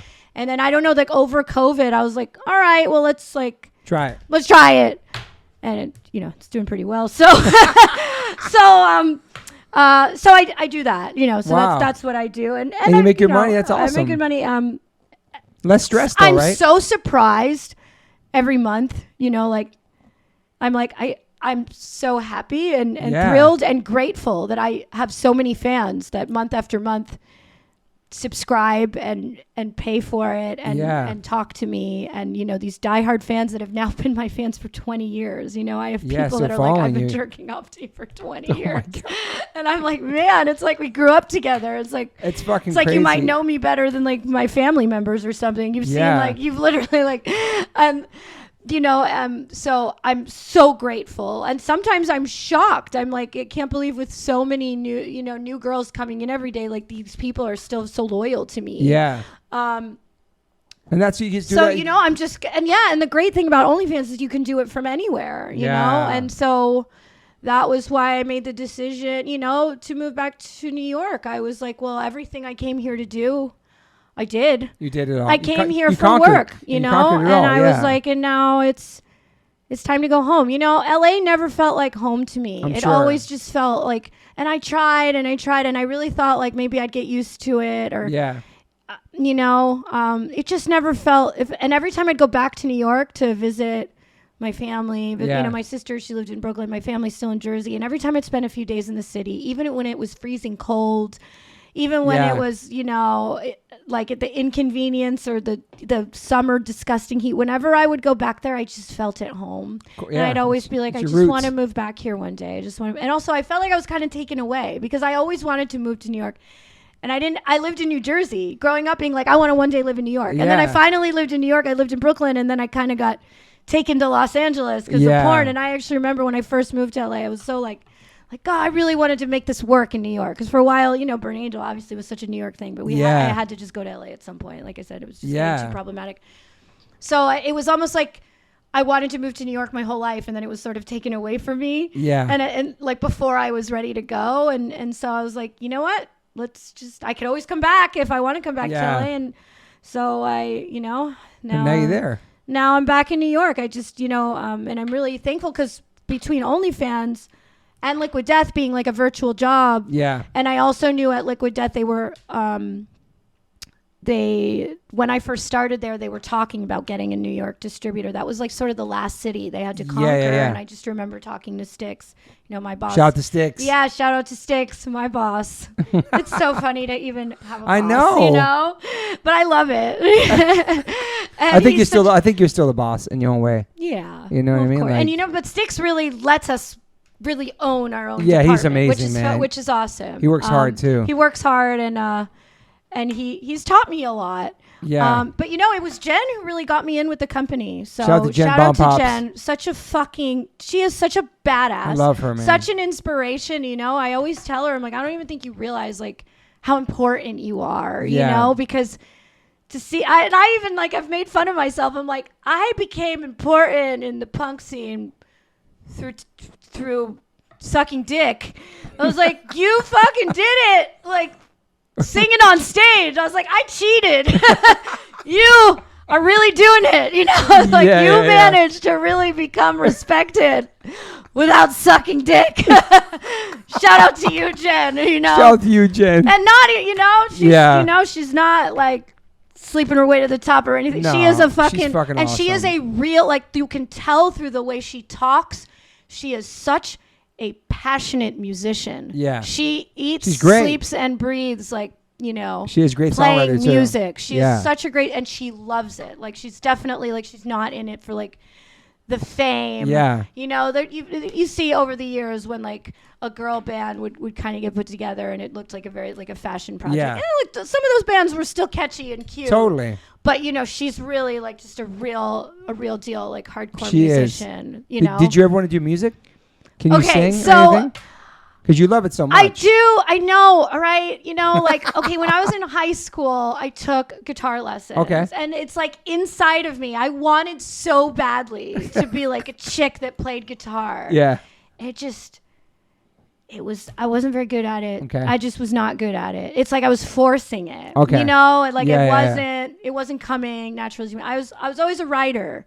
Writing was my form of expression. Mm-hmm. I like to sing. I've managed to sing on I'd love to actually really, I don't know, me and Jen have actually talked about it before. I'm like, can we just like do an album or something together? I would love to. Let's see. I sang a few lines on a War on Women. Oh, you did? Yeah, I sang a few lines on there. Nice. And actually, so through Burning Angel, so my husband, he's a musician, and he used to play in punk bands. Small Hands. Like that. Yeah, Small Hands. So he would write a lot of the songs for the Burning Angel movies. So sometimes he would write music, and I would like sing on them, and we, cool. and just in our little like, in the recording studio at home. So I've gotten to do, and I actually have recorded a few like songs for movies that we wound up putting on iTunes. I have like 2 songs on iTunes. 2 songs, shit, okay. Yeah. And they're funny. They're just funny. Under your name? Okay. Under my name. No, actually, I had a band name. It was Joanna Angel and the Gigolos. There's 2 songs. Okay. And there's 2 songs on there. And they were written for movies, like as cool. theme songs for movies. And then, I was like, I'll just put it on iTunes, see what happens, But I think I've always wanted to. But yeah, I think I was meant to be. I mean, punk rock can't exist without the people watching the bands. Not everybody can be in a band. And you need us. You need us. I was meant to be a fan. And I am like punk rock. I respect that. I'm punk rock's biggest fan. Yeah. and your husband. So is you married? You're married now. I'm married know. Okay. Yeah, we got married in 2016. Yeah, he was not in the industry when I met him, and then I was going to ask you that too. Like, and then I got him into porn. So that's a question I want to have I you. sex trafficked him in this. So doing what you do throughout during your career, is it hard to get somebody who's a civilian and not in that world to have a relationship? Are you intimidated to people? They're threatened by you. That was an issue for a while. So I remember in the beginning, I had a boyfriend. He broke up with me. He couldn't handle it. So normal dude. Yeah. Every guy I would hang out with, was like, they're like, they think what you do is cool, but never, not cool enough to date you. Just like you're cool, but like I want to brag about fucking you to my friends, but I don't want to be serious with you. But I was so serious about starting the company, like that kind of became like I didn't care about that anymore. Focus on business. I wound up dating somebody else in the industry for a long time. We don't have to talk about him because he's a jerk. I wound up dating him for a while. And then we wound up breaking up. It was kind of, it's a complicated relationship, that one. But, and then when we broke up, that was sort of the first time I had already had like a pretty, name in the industry. I was like 20, I think it was 29 years old. Okay.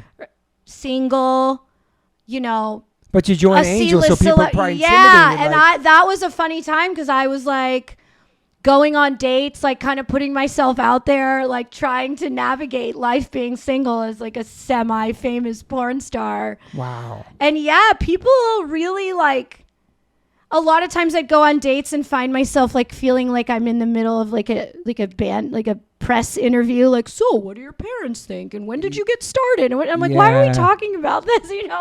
And do people expect you to be how you are on video in the bedroom in a relationship? That's something I always want to ask somebody in this world. Like, just expect me to be exactly like that? No, a lot of times manners go out the window, which, like I would talk to guys, I would meet someone, I'd be like, cool, nice to meet you, text them later, and then, I don't know, dick pic. I was like, well, I was just asking you, like, what movies you like, and where did your dick pic come in, and then suddenly it's like, oh, you're such a filthy whore, blah, blah, blah, blah. I'm like, all right, if I'm going to do this. Romantic from the beginning, and you want a relationship, be feel love. Thank you, I'm glad you realized that. And also, especially at that point, I'm like, if I'm gonna be a whore, I could be making money off it. Like, why do I need to if you're gonna also at that, I'm just like, I don't need to do this like on camera and off camera. I want like so everybody would be. Is it hard to separate? I mean, you separated that. Obviously, that's your profession. I could separate it, but they couldn't separate it. And it's a complicated thing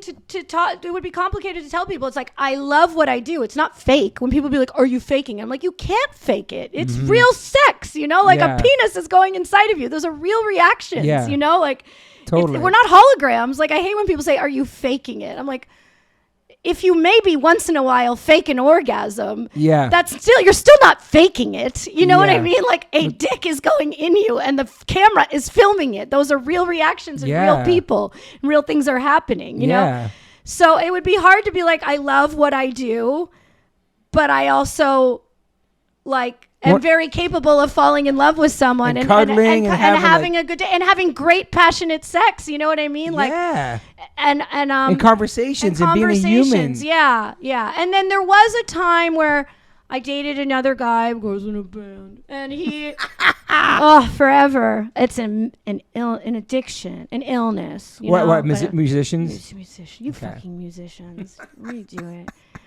And then I remember dating. So I was dating a guy in a band, and then he would, that was, the first time I was in a relationship with a non-adult person, and I don't know, I wasn't really sure how to navigate it. And he'd be like, "Well, if you're fucking people for work, I should be able to fuck whoever I want." And I was like, okay, fine, sure, okay, if that's how it has to go, that's how it has to go. And then I remember when that actually started happening, I was like, no, this actually isn't okay. Like, I'm going to work. Yeah, it's your job. I'm going to work. And also, not to mention, I was working for myself. So do you know all the times I was on camera going to work and fucking someone, I had to pay them at the end. I'm writing them a check, Wow. You are meeting a girl at a show and talking to them and flirting with them, and then having sex. Even if it's a one night stand, there's still emotions involved. It's still it's not a set up environment where it's transactional. Yeah. So I'm like, there's literally nothing you could compare it to off camera. Like nothing at all.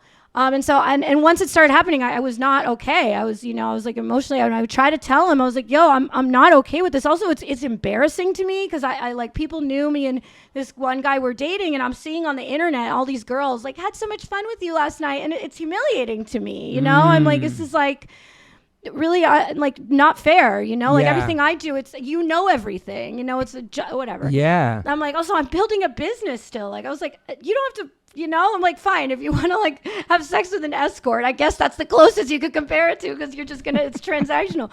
But like, so that didn't work. And then, and then when I did meet, now my husband, I from the beginning, I was like, once we went on a few dates and I knew we liked each other, I was like, here's how this is going to go. I'm going to go to work. I'm going to fuck people. You can't fuck anyone but me. If you can't handle that, we have to end this now. And I was like, but there's going to be a lot of perks. There's going to be a lot of perks that come along with this. And we can have fun. We can have threesomes, maybe some like orgies and stuff cool like that. I'm cool with that. Yeah. Okay. But like, open but relationship. It's not open. Okay. It's not open. Okay. Open means like two people can like have other, you know what I mean? If we're just having, I don't know what you call it. I actually told someone like, we're not in the mix. I don't know. Yeah. We're just, we're still in it together. Yeah, I remember actually a therapist. She's like, that's not an open relationship. Because when you tell people open, that means people can have other boyfriends. My bad. Yeah. I've been married 26 years. I don't know anything. Okay. You guys ever had a threesome? No. Wow. I'm married 26 years. Yeah. Man, that's crazy. And you've had sex with one person. Wow. Yes. That sounds so beautiful, actually. It really does. That's really like, you don't We've hear been together that a lot since we were anymore. kids. Yeah, 20s. Yeah. Oh my God. Wow. We have a 19-year-old son. Yeah. Oh, you guys should have a threesome. Maybe an orgy. You should have an orgy with like a bunch of people. Oh my God. Just like once. Yeah, I know. You're so uncomfortable right now. I'll talk to your wife. It's gotta be your wife's idea. You can talk to my wife. Yeah, it has to be your wife's idea. Oh my It can't be God. the guy's idea. It's weird. It has to be the girl's idea. But anyway, yeah. And then a few years later, I wound up getting him into porn. But anyway. That's how it all happened. That's all it done. There should be a documentary about your life. Yeah, I know, right? Maybe like. Would you do that? Documentary? Well, but if it was a documentary, somebody would have to go back and film other things. Yeah. People actually would try. I got annoyed. Like a few people really did want to do a documentary. You didn't like it? Having these people follow you around all the time. Yeah. Documentary people, they don't pay you. They're never paid. And like, I remember there was one documentary crew following me around for like a couple weeks. And I was like, I can't. Okay. And I was like, guys, I'm aware. I don't know. Like, you have to pay me something. Or like, yeah, this is like, yeah. They always say, oh, you won't even notice we're there, but you notice they're there. Yeah, that's true. It's like kind of reality a moment shows. in my life where I was like, you know what? What the Kardashians do, that is work. Everyone says they don't work. I'm like, this is work. What I experienced was on a very small level. I could not handle, and I'm very comfortable in front of the camera. I like being filmed, but like in a controlled environment. Like the camera goes on and off. Like having people there all day, all the time, waiting till you have like you wake up in the morning, exciting conversation and like, oh, you're going to get in a fight right now, or are you having a disagreement with someone? Like, oh, like, it's so annoying. The glam squad in the morning, everything all you can't wear sweats and go out in public. Yeah, and also, that's the thing. I ran like an internet business. A lot of times all day, I'm just like, like a lot of things were happening, but it's like not happening. Yeah. You know what I mean? Yeah. And then also, they were coming to some of my sets. And people are having sex there. I need like an intimate like environment. I can't just have a bunch of people, like a camera in back of a camera. You know what I mean? And I was just like, enough. Whatever. I don't want to do. Did you ever want to quit? No, I really never did. Yeah. I always really. You know what? The only time I wanted to quit was after I sold the company and I had my first kind of. Yeah, after I sold the company and I was sort of put in this position where I was directing really stupid porn that I didn't want to direct because it was like sort of micromanaged by someone. It felt very empty on the inside, kind of funny. That wasn't me on camera. People always think, oh, it's going to be like on camera is always fine. Yeah. It was just like a moment where I was like, I'm making shit that I don't care about. The whole time with Burning Angel, I was making shit I was really passionate about. Because you were right, you were doing all that. That was your shit. And I was like, this is such trash. I don't care about this anymore. And that was when I first started to think like, maybe I want to do something like outside the industry. But I never, I love it. I still, and for my OnlyFans, I shoot stuff with other people sometimes. Yeah. My husband still shoots stuff with other people. You still enjoy it? I still enjoy it. It's so much fun, I don't know. I like it. I mean, this has been like, I've learned so much about myself. Yeah. Look, this is entertainment, like I think this industry can be great for some people and not so great for other people. I mean, it's like that with every facet of entertainment. Like some people are, it's competitive. It can be hard on you, there's a lot of like ups and downs, but never, even on my worst day, did I ever wish I did something else ever. And I mean that, Yeah. And you could separate it from work and pleasure. You can do all that. Yeah, I can. Like I said, running the business, it kind of just felt like you love what you do. It like, I felt like I was working 24/7, but that wasn't a bad thing. But, I learned a lot about sex by having sex on camera. I mean, I was like not a very experienced person. Yeah. And getting to have sex with all these like professionals at having sex, like I learned a lot, you know, and it would be cool because I'd like learn things on set. Yeah. I'd be like, I'm going to use that later. In real life relationships. Yeah. I'm going to be like, oh, that's a good one. I'm going to try that out. Oh my God. Would you ever want to be a mom? Okay. So that is something. Yeah. That is the one part of me. I'm like, did I miss out on not being a mom? And now I kind of do want to be a mom now. Something I struggle with because I'm 41. I don't know how much time I have left. I think you're good. I think 40. I don't know about You're that. like, maybe you're like, you have a little.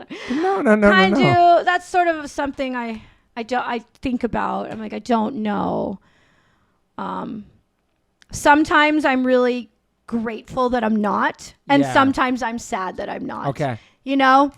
I never, ever, ever thought about it because the business really was my baby. And of course, my life was not set up for kids. I mean, there was porn in my house 24/7. This is not, it's something, but living in New York City, it's a wacky place, but whenever I have so much respect for people who raise their kids in New York.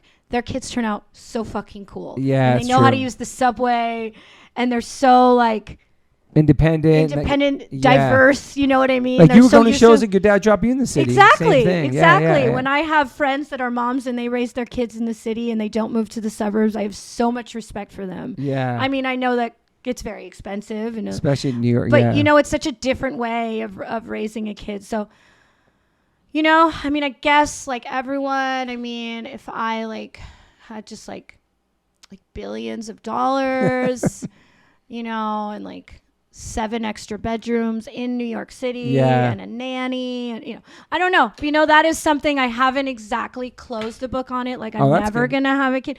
I do actually think I would really love to adopt a child. That's awesome too. Yeah. But I might have a hard time. They might not really like the porn, a lot of those, and I actually do a lot of those adoption agencies are Christian. Because I started actually looking into it one day. I'm like, so many adoption agencies are Christian because they're like, it's like, oh, help someone, like who didn't have an abortion. They're like, they come from this anti-abortion standpoint. Okay. Yeah. But I actually have some other agencies. Yeah, there are now the ones that are centered for like LGBTQ people. Yeah. So I'm like, Aaron, you're going to fuck this up. Like, I can't tell them I have a husband. I have to go in with a woman. And get a baby. Yeah, I get it. But I know, maybe one day I'll start looking into it like more seriously. I do have a friend in the adult industry, and she did adopt like 3 children from Vietnam, and they're like in their 20s now. Actually, I mean, she's an older porn chick, and they're fucking awesome. That's awesome. Awesome kids. And actually, I have another friend in the industry. She had a foster kid that she was fostering, and then she kind of discovered that the baby had like 5 siblings, and so she wound up adopting all of them. Oh wow, that's pretty freaking awesome. And they're like one actually. big crazy happy family. Definitely not in New York City. But that is beautiful though. It's super beautiful. Wow. I actually like when she first told me about it. And I remember when the process started happening because she had just discovered that the kid had all these like missing brothers and sisters, that the foster home was anyway. I don't know the exact story. I don't want to misquote her, but I remember she was telling me about it when she was first doing the the process of getting the other kids from the family. I like heard about it on set. It's kind of funny because I'm like about to fuck this person and she was telling me about it on set. And I was like crying. I was like, that's so beautiful. That's the most beautiful thing I've ever heard. And she has all 5 of them. It's like, you know, they're all different ages. Wow. So who knows? Yeah, who knows? We'll see. I haven't exactly closed that option. Yeah. Do you have but any? I don't know. Yeah. We'll see. You know, but life will be okay whether I do or I don't. Yeah, you're in a good. You feel like you're in a good place right now. In your I feel like I'm in a good place. Yeah. I'm very grateful for Liquid Death. You know, like it's such a fun company to work for, such a fun brand. Is this like the first kind of actual job you've had? Yes. Wow. My first like job since I worked at you're not in charge Applebee's. of. Yeah. It's Applebee's. Applebee's when I was 19 years old. That was the last real job. Was Applebee's. The last real job was Applebee's. Yeah. That is amazing. I mean, then I guess when I was a stripper, but you know, it's different, you know, but yeah. That's a job. That's a job, you know, but this still, is like, but my first like corporate job. With a boss, you have to. With a boss, you know, kind of funny. Like. It's amazing though. Yeah. I'm like, I remember before the company party, I'm like, oh, this is like what you see, like everything I compare to, I'm like, this is like what you see in The Office, like the show, you know, I'm like, this is like an episode of The Office where they go on like those team building activities. Except there's a half pipe in our office. Yeah, I know. Which is fucking awesome. I know. But do you have any major regrets in your life? Oh, I don't believe in regrets. You know, everything you do, like wrong or right, like builds character and makes you the person that you are. You know, I love that. Yeah, I don't think I have any regrets. You know, there are definitely things where I could look back on them and be like, I should have done that differently. But you don't have that insight until you do it wrong. That's a good point. Yeah, that's a good point. Yeah. Yeah. So true. Do you have any daily rituals? Daily rituals? Besides drinking Liquid Death all day? Mm-hmm. You a coffee person? I am definitely a coffee person. I need so much coffee. Like how much? Like how much a day? You know, at least 2 cups in the morning I'll have. And then I'll have like 2 cups? Like another cup later in the day. I drink lots of coffee. But yeah, I walk my dogs. I drink coffee. I saw you ran a mile. I did. So so another thing, after I sold the company, what was very important to me, something I didn't get to do at all, owning a business, was have hobbies. Yeah. Things I did that I do not make money off of, that are not work related, that are not like a goal to like, you know, build up or whatever. Yeah. And so I did actually go. I always wanted to go on like a really big hike, you know, so I wound up doing this like 3-day hike in Costa Rica. Like, that's awesome. That was always like a big one for me. But yeah, now so recently, a friend of mine in New York has such a great like runners community. So I know. I had bridge runners and all that stuff. Yeah, I had a friend that convinced me to do a half marathon right when I first moved back to New York. My sister actually, she's like, my friend Alex, she's always looking for people to run with, and and she's like, you work out all the time. She's like, why don't you run with her? And then like literally just like a spur of the moment, when I wound up meeting this girl, Alex, became my friend. She was like, yeah, run the marathon with me. And I was at a bar, kind of drunk. And I was like, yeah, sure. And then she's like, sign up right now, because I know that if you don't sign up right now, you're not going to do it. And then, I'm really glad she said that. So literally drunk at a bar, I signed up. And it was like 3 weeks from then, and I was like, when you're thinking about it, I'm like, I got a while to think about it. Yeah. A few days before, I was like, oh, this kind of sprung up pretty quickly. And I got to say, I loved it. So how many miles was that? It was 13. 13, yeah. I loved it so much, and it was a perfect day. And running in New York is so beautiful. It is beautiful. I saw I actually got a little teary-eyed, because I love the city so much. Yeah. And getting to run, and all these people are outside cheering, and I was just looking at the Williamsburg Bridge and looking at the Brooklyn Bridge. You kind of run through all the different neighborhoods, and it looks different everywhere. It's nice. We started in Williamsburg and then ended close to Prospect Park, and we went through all these areas, seeing all these different things. It was so beautiful. How'd you do? I did okay. I think I forget what couple hours. Yeah, a couple hours. I forget what my exact time was, but yeah. So then awesome. I wound up doing. Now I've been doing a lot of runs. So I did the Coney Island 10K. That was really funny. That's cool. where you get to like run up and down the boardwalk in Coney Island. And then I did just recently the Brooklyn Mile. And there's another one. There's the Fifth Avenue Mile, which I want to do that too. Where it's so funny because the whole race is just a mile. I know, it's crazy. Just 1 mile. I like that. It's really funny. And you have like every kind of person doing it. Yeah. Like every kind of person. But I know a lot of people who are actually trying to like qualify for marathons. They're just trying to get like I think to qualify for a marathon, you have to like get a certain time. Okay. So I think a lot of people, they want to get like the fastest like time for their mile or something that. So it's kind of cool because it's a mile. You have like everyone and anyone doing it, you know, like from professional runners to just like someone who felt like running a mile, you know, like so the guy that lives on the street and he's like, well, I guess I'll run this mile. I'll join these guys. Yeah. But that was cool. And I was like, all right. And you know, man, people can, there's a lot of, I even got a little cocky for a minute because I really do. I do, you know, I guess I work out a pretty decent amount and they separate you by age. So I was in the over 40 category. And I was like, you know what? Because I'm in the over 40 category, I bet I could do really well. Like I can place, maybe I can come in like second or third place or thinking I could actually make a legit being cocky. Man, that race started, I was like, wow, these women are fast, you know? Like the woman that came in first place, she was like 49 years old. I was like, these bitches can run. And now I'm being all cocky. I was like, I got this. No big deal. Keep doing it. You could probably do that. Yeah. And I was like, wow, these women. I was trying to keep up with the so I've realized now, you know, because now that I've run a few of these races, it happened in the 10K. I managed to be like the slowest person in the fastest group. So I'm like in the front of the like slower group. Yeah.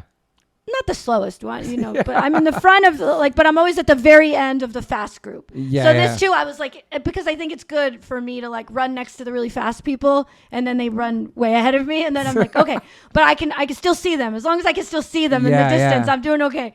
But I was like, it's only 1 mile. I'm just going to do this so fast. But a mile is like a little too far to sprint. Oh yeah. You know, like, like after like because they should, like there was markings like one quarter. On the second quarter, I was like, okay, I cannot sprint a mile. I wound up, my time was like 7:40 something. So cool. Yeah. The record, the fastest one, I think she finished in like 5:02. Jesus. Insane. Yeah. Were you like doing cross country or doing like sports in school or anything like that? Yeah, I was going to say. Of course, we were punks. Yeah, fuck that, no sports. Funny story about Rancid. Because, they were, the band that really kind of got me into punk. I was actually on the track team. And what's been kind of nice about doing these runs, my dad was a runner. He actually ran the Ohio Marathon, and he like placed pretty high in it. Anyway, that's awesome. Yeah, my dad was a runner, so he wanted me on the track team. And I remember I was on the track team, and our first big important meet was the same night as a Rancid concert, and I had not seen Rancid yet. Ooh. At the Roseland Ballroom. It was Rancid and Rocket from the Crypt. I was at that show. 100%. Of course you were at that. It was Out Come the Wolves album, probably. Yep. It was one of the greatest albums. And wow. And I remember that was like my choice. I was like, hey, I'm not coming to the meet. I got to do something that day. And I remember the track coach was like, if you don't come to this meet, you can't be on the team. And I said, then I don't want to be on the team. Wow. That was it. It was all downhill from there. I hope you're listening, Rancid. That is insane. Hope you're listening. You weren't on the team anymore because you went and saw Rancid at Roseland. I realized that was more important to me. That's fucking awesome. And, I think I made the right choice. I think so. That is so fucking crazy, man. Yeah. I was like, I can't miss Rancid. How much are you working out? Because you're in great shape. Well, I actually worked out a lot more in LA because LA is such a workout culture. It is. But in New York, you're walking all the time. You know what I mean? Gyms? You like going to gyms? I do. So I go to the gym. Gyms are kind of douchey. I kind of hate them. I hated them, but you have to go to them in LA because there's like nothing else. I do really like boot camp classes. I heard those are really fun. Yeah. I heard those are awesome. So I did go to Barry's boot camp when I was in LA, and I go sometimes. It is no joke. Have you ever gone to one? No, but I heard about. You should go. A lot of people. Yeah, it's really fun. The one in LA. Where would you be closest to here? It's the one I know where it is. It's over by Studio City. That's the flagship one. There's one over here by the Hollywood. Oh yeah, in Hollywood, yeah. Yeah, the area. That one's really nice. Okay, you should go to that one. You should go. I heard it's intense. A lot of celebrities go to that one. I used to see in my Barry's boot camp class here. I'd always see Juliette Lewis there. She was always there. That's why I didn't want to stay in the pod, but that's the homie who told me about it. So yeah, shout out to you, Julia. Oh, that's funny. Oh yeah, she's so awesome. Yeah, she's the best. Rad. Yeah, she's the one who told me about that. She goes hard in there too. She was shredded. Yeah, I would sometimes like run. That is so funny you said that. It's crazy. Hi. Oh, I'm a big fan. If you're out there, I'm a big fan. No, she was on the pod. She's awesome. She's so awesome. A real badass. Real badass. Real non-Hollywood. And her band, really good. Yeah, my brother was in that band. Really? Lewis and Licks. They started together. Aww. Yeah. She's like the most non-Hollywood amazing. I know. Front. She's a punk rock, she's badass bitch. Man. Yeah. And she's very similar to her characters in real life. She's a real legit person. Yeah. And she was in some real trailblazing movies. You know, like. Are you a big movie person? I'm a pretty big movie person. Like seeing movies, yeah. Especially, I feel like in New York, I haven't been going to the movies as much. In LA, I was like at the movies all the time, you know. But yes, I love movies. Is there anybody that you wanted to work with that you never get to work with, like in your category? In porn? Yeah, is there somebody you want to work? No, because if I really wanted to work with someone, I would just work with them. Okay. You know, like I would make it happen. I think I worked with almost everyone I wanted to work with. Yeah, I think I kind of made it through. And that in that world, you're like you did so much, like.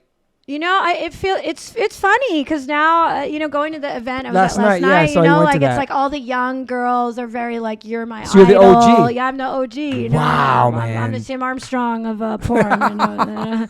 But there's respect and love there, right? A lot of girls saying like, thank you for everything you've done. You really inspire me. You know, it's funny. You know, I feel, you know, you're proud of everything you've done. I'm very proud of everything, and I really like. I know that not everybody has the same experience, but I felt very well respected in the porn industry, and I felt safe in the porn industry. Granted, I'm coming from a different point of view because I ran my own business, you know, so I did not have the same experience as other people where they come to set. And I know that some people have bad experiences, and I'm not discounting their experiences. Me personally, it benefited me a lot. I really learned about myself. I became a very strong woman. I went from being like a very shy, meek, you know, person that didn't really know how to express myself, and I really, you know, became owning this is who I am. Angel, you know, this is who I am. And through porn, I've been able to do amazing things. I've been able to, you know. Hey, if it wasn't for porn, I wouldn't be right here today with my hero, Toby Morse, making a TikTok. Guys, everyone, when I first got here, I forced Toby to make a TikTok with me. My first TikTok. Your first TikTok. So now you have to make an account. I know. And there's no H2O music on TikTok, which sucks. Yeah, I brought that. Yeah, I made that happen. I basically brought it to Toby's attention. And this is made him call his record label. I did. And it's the CBGB's live record only, which we have nothing to do. And you have two books out or more. You have The Night Shift and Club 42. Yeah, so I did. I wrote 2 books. They're fiction. I know everybody wants me to write a biography. Choose your own erotic fantasy. Maybe one day, if you want me to write a biography, you're gonna have to pay big money for it. So I'm sure that could happen. I'm sure that could happen. Yeah, one day. But it's the erotic fantasy one. Is Club 42 the newest one? Or Club is it 42 is the newer one. You can buy it on Amazon. The other one is called Night Shift. Choose your own adventure erotic novels. People really love them. They're really fun to read. A lot of couples actually read them together because they choose your own adventure. Like you read a chapter. I made to sign one from you to be my wife. That'd be awesome. Yeah, I would love that. Okay. I would love that. Yeah, wow, Club 42 is the newer one. I'd say buy that one because the newer one's better. You know. And then published 2 books. Yeah. I've, done a lot of things. And for the listeners, sex positive. What does that mean? Break that down. Being sex positive.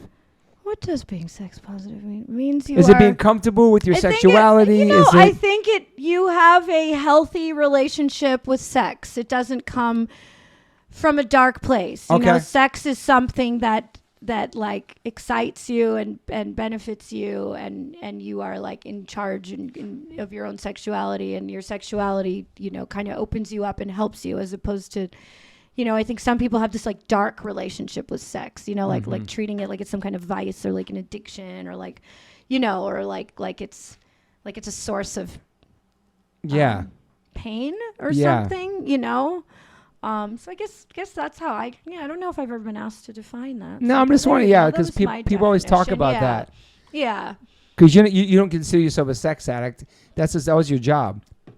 Yeah, but that's your work. But you enjoy it. Yeah, I enjoy it. I mean, obviously, if you don't enjoy having sex, probably having sex with the wrong person, or you know, you should. It's supposed to be for fun. Yeah. It's really fun. But I enjoyed it very much, and I enjoyed learning about it. I enjoyed studying it. You know, like I think women dissect sex in a certain way that men don't. You know what I mean? Like women love to like have sex and then talk about it and plan what they're going to do next time. And like, you know, where men think more like, I think spur of the moment, or like women will get together and talk about sex for hours and hours. I mean, you know, there's like a literal TV show about it, you know. Yeah. And like, that is a thing like women do. And I feel like men are just like, oh yeah, I fucked her. You know, like it's a different thing. Like women like to really like, I don't know. I mean, at the end of the day, when people are like, oh, like you're making porn and you're a woman. I'm like, women are so much more obsessed with sex than men are. And I think it makes so much sense. And actually right now, I mean, when I first got in, there were women directing. Yeah. But the majority was men. Now, like there's a lot of women directors, you know, like a ton, you know, and actually like they've really like, you know, kind of changed the game in a sense. Changed the game. I mean, I think women really like look at sex from this point of view where like they can, you know, and then it would bother me sometimes because people would be like, oh, like, you know, people would be like act like there has to be a porn for women. I'm like, you're acting like all women like the same. There's not a porn for men. You know, why does there have to be a porn for women? And it is pretty cool because there are a bunch of female directors in porn. And I remember there was one year at the AVN Awards where it was like that was like 90% of the best director category was women, you know, like, or it was really starting to turn over. It was actually more female directors than men. Yeah. And every single female really had a very different style of directing. And I feel like every single female, like their style of directing really kind of like emulated the style of sex they like to have. You know, there were some women that really liked this very pretty, glamorous, you know, soft, romantic, you know, then there were some that, you know, shot like very hardcore, you know, like filthy. But I will say from fans, like getting to meet fans and talking to them over the years when I would do signings and stuff, always the girls that would come to meet me wanted the nastiest porn that I ever made, you know, like, cause I would always have like Burning Angel made some like straight to the point, something like hardcore, like gangbang sex was some of them. And then we made like stuff with storylines and big productions and stuff like that. And it was always the women. I'd be like, the women would always come up to me and be like, when they wanted to buy a DVD and I'd bring DVDs with me signing, they'd be like, I want the gangbang porn. I want the gangbang porn. Like, oh, give me the nastiest one you have. And it was always the men that are like, oh, you know, actually, I like the storyline. Give me something with a good story. It's not what you would expect. Yeah. You know? and then for you, is there like sex and making love two different things in a sense or no? Because some people just have like one night stands, they have sex with somebody, they move on the next day. But then making love or being in a relationship and loving somebody. Yeah, I think it's different. Like, I wouldn't even separate it with sex and love. Like, I really do. And I really do for the moment, even if it's just for 30 minutes on camera, I really do fall in love with every single person I work with in that moment. But it's interesting. It's a physical love. Physical attraction, yeah. It's a physical thing, you know, and I think it's just different when you know someone really well and you're connecting on like a mental level. The sex you have is going to be different. Yeah. And I just can't really explain it, you know, but I guess, you know, it's just different, you know, I mean, and you can't compare it to a one night stand, you know, because a one night stand, you have this like adrenaline rush that there's nothing quite like, I guess you never had a one night stand. No. I mean, I had, you know, actually most one night stands that I can remember were pretty sloppy, you know, but you do get this rush, like, oh my God, is this going to happen? Like you're staring at each other from across the room. And and it's kind of, you know, all the leading up to it and all that stuff. Yeah, you get this rush and that doesn't happen on set. You know what's going to happen. You go into it that day knowing you're going to get laid. The one night stand, I feel like 80% of the thrill of it is not the sex. It's like, is this going to happen? Is this not going to happen? Am I going to like, get from this person across the bar, we're going to be fucking like throwing each other, you know what I mean? Like, and of course you can wind up having really hot sex, but most of the one night stands I had, it was like the hotness was getting there. Yeah. You know what I mean? The actual sex was like kind of sloppy and awkward. Yeah. You know, that does happen a lot. I feel like that's more TV where every one night stand is just this crime of passion, like crazy, whatever. But I'm surprised you don't have a sex. I know you had a sex column before for Spin Magazine or something. I did, yeah. Once upon a time, I'm surprised you didn't have that. Like, you're right, yeah. Well, you never Jonah. know. Yeah, Joanna, right. so I occasionally. It's not a sex column. I do occasionally write for Loudwire, which I've been having fun with. Yeah, because I feel like you have so much knowledge. You have so much knowledge. I don't know, man. About I all have of given it. like a lot of panels and talks and stuff like that. But yeah, I do have a lot, like people of asking for advice and stuff all like that all the time. Yeah, it's kind of funny. It's people ask for advice. Like you always get the guy that's like, I really want to get my girlfriend to have a threesome. How do I do it? And I'm just like, you're not going to get one. The fact that you're just not. The fact that you're asking that. So sometimes I would say funny answer. I'd be like, there's a button behind her ear. You just have to push it, you know? Yeah. Do you answer your DMs? Are you like on social media answering? Only on OnlyFans. Okay. You got to pay. So you can answer questions on there. I'll answer anything on there. You don't fuck with DMs at all. No. Wow. You got to pay for it. Okay. I respect that. So there's a bunch on you never even looked at probably, yeah. Because I'm sure people have like crazy on there. No, yeah. They can ask on my OnlyFans if they send a tip.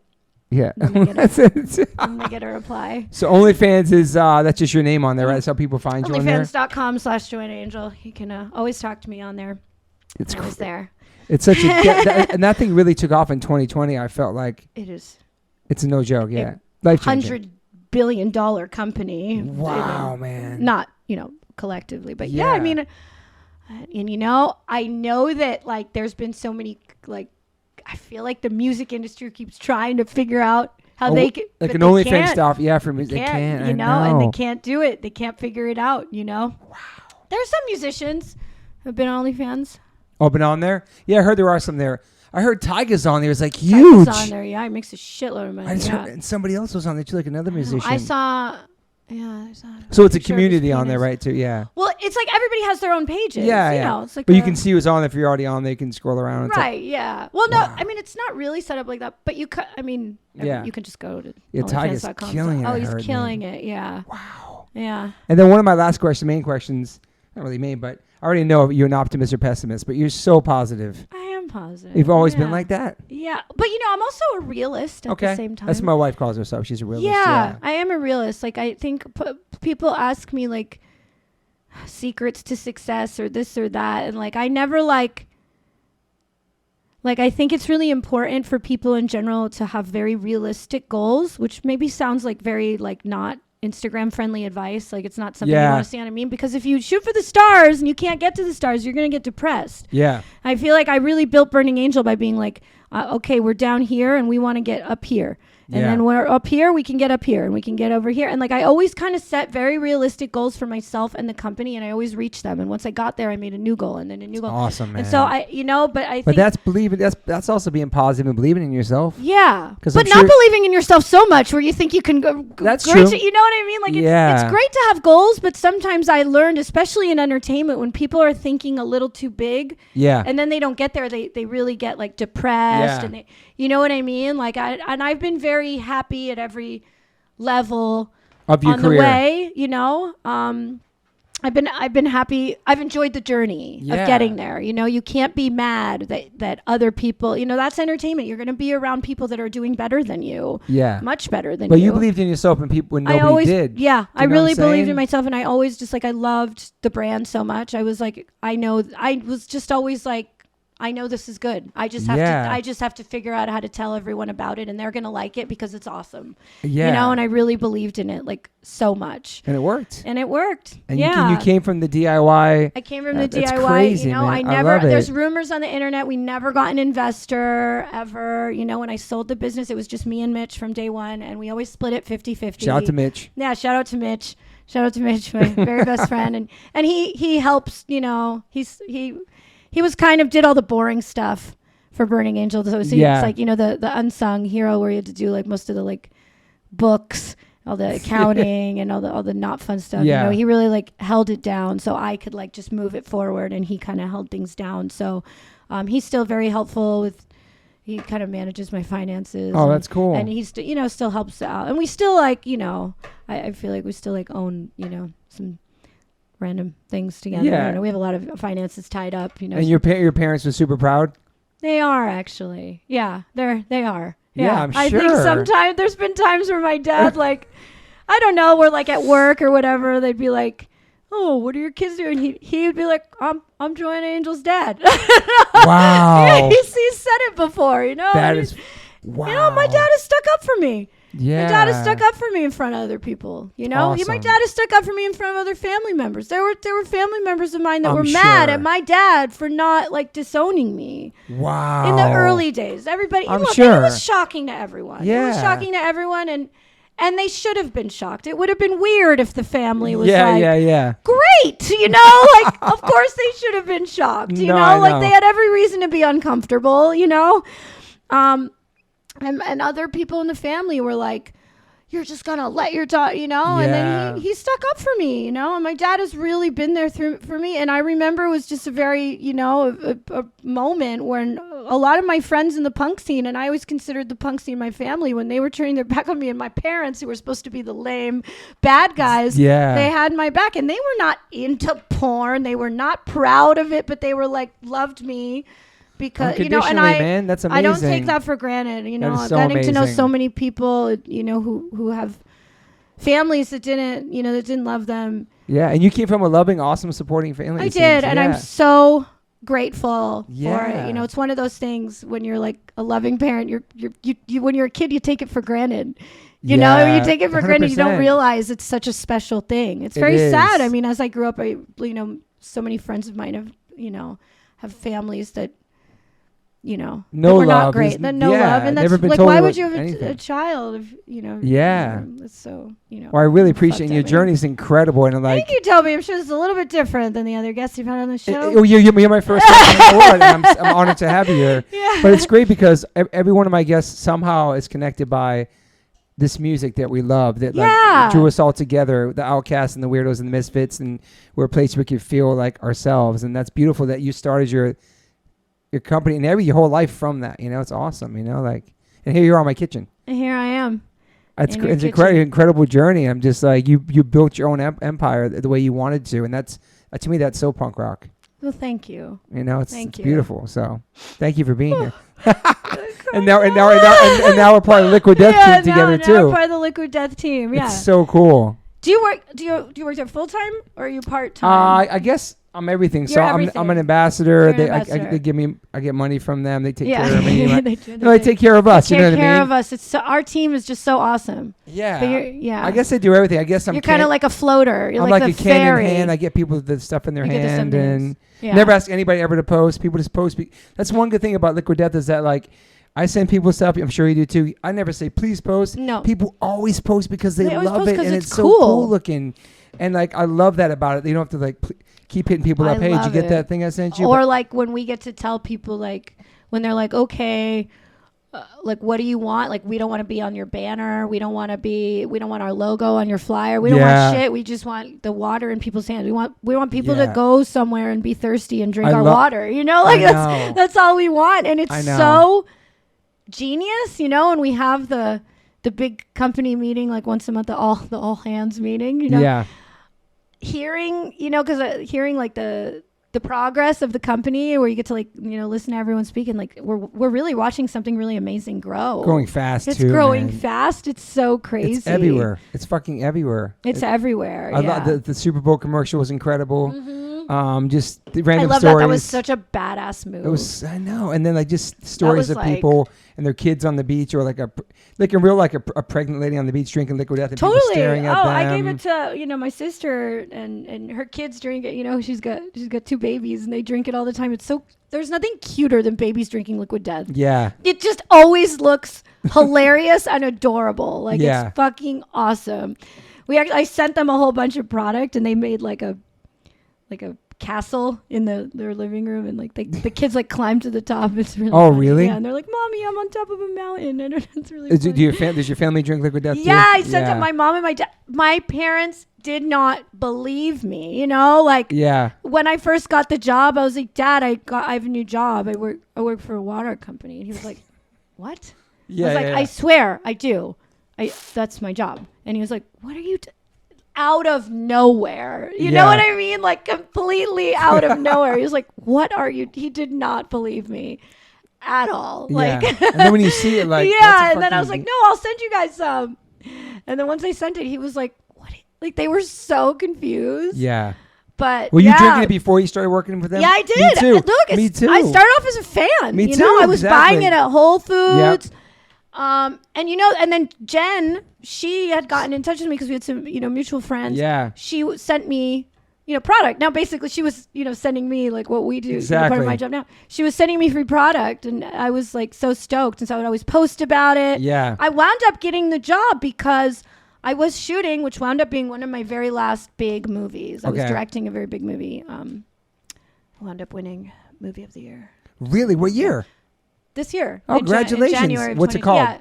It's called Casey, A True Story. It's actually the first movie that won Movie of the Year at the AVN Awards that starred a trans woman. Wow. So it was a life story. Dude, I'm glad you just mentioned. That's amazing. Yeah, Congrats. it's the life story of Casey Kisses. She's a trans woman in the porn industry, and she actually, man, you should have her on this show. That's she awesome. Transitioned in like a biker gang. So I basically got her whole life story. Wow. Her story of like going, and so it was a whole biker movie, and I like blocked off True story. because this at this point didn't own. It was for the company that bought Burning Angel. Yeah, called yeah, Adult Time. I did it for them, so I was using their money. So I went big time. Wow. I was always that thing where I was like, I can't leave porn until I win Movie of the Year. I won a whole bunch of awards, never Movie of the Year, and I was like, I'm not leaving till I win this. And I was like, okay, so I did. I won it this year, and that was really perfect because it was right when Liquid Death Job took it. I was like, now I can go.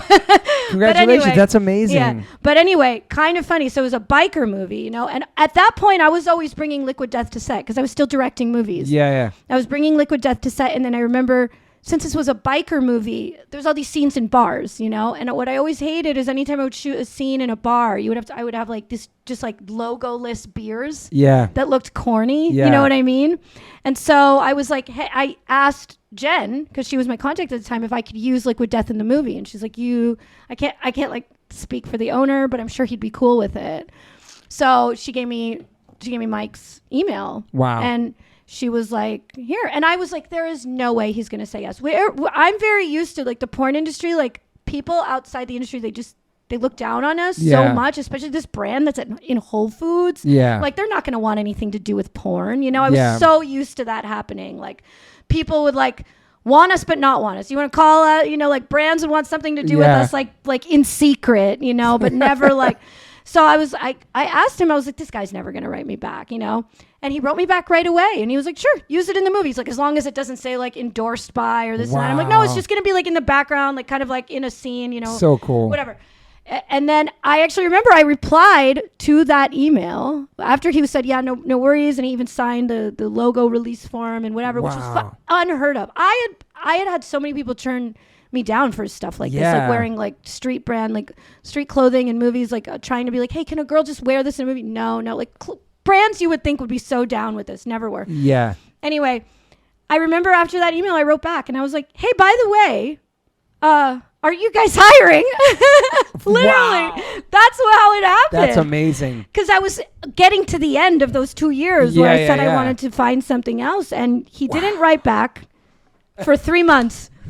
And I was like, maybe I shouldn't have said that. I was like, I fucked it up. Now they're not gonna like me anymore. And he wrote back 3 months later, and he said, yeah, I'd love to have you. And then I actually then had what became my very first in my whole life job interview. It's fucking amazing. It was still like COVID time, so it was on Zoom. But I remember like in the morning being like, should I put on a suit? Should I like, what? And also being used to like, it's a very typical porn scenario where there's a job interview and the person can't get the job, so they have to suck someone's dick together. That's like a very, very typical porn. And I was like, just kept like laughing in my brain. I'm like, I'm only used to fake job interviews. That is fucking amazing. So I was like, what do I wear in my bedroom? Do I put? Oh my god, man! Imagine going to be like naked, like, "What's up? How you doing?" Yeah.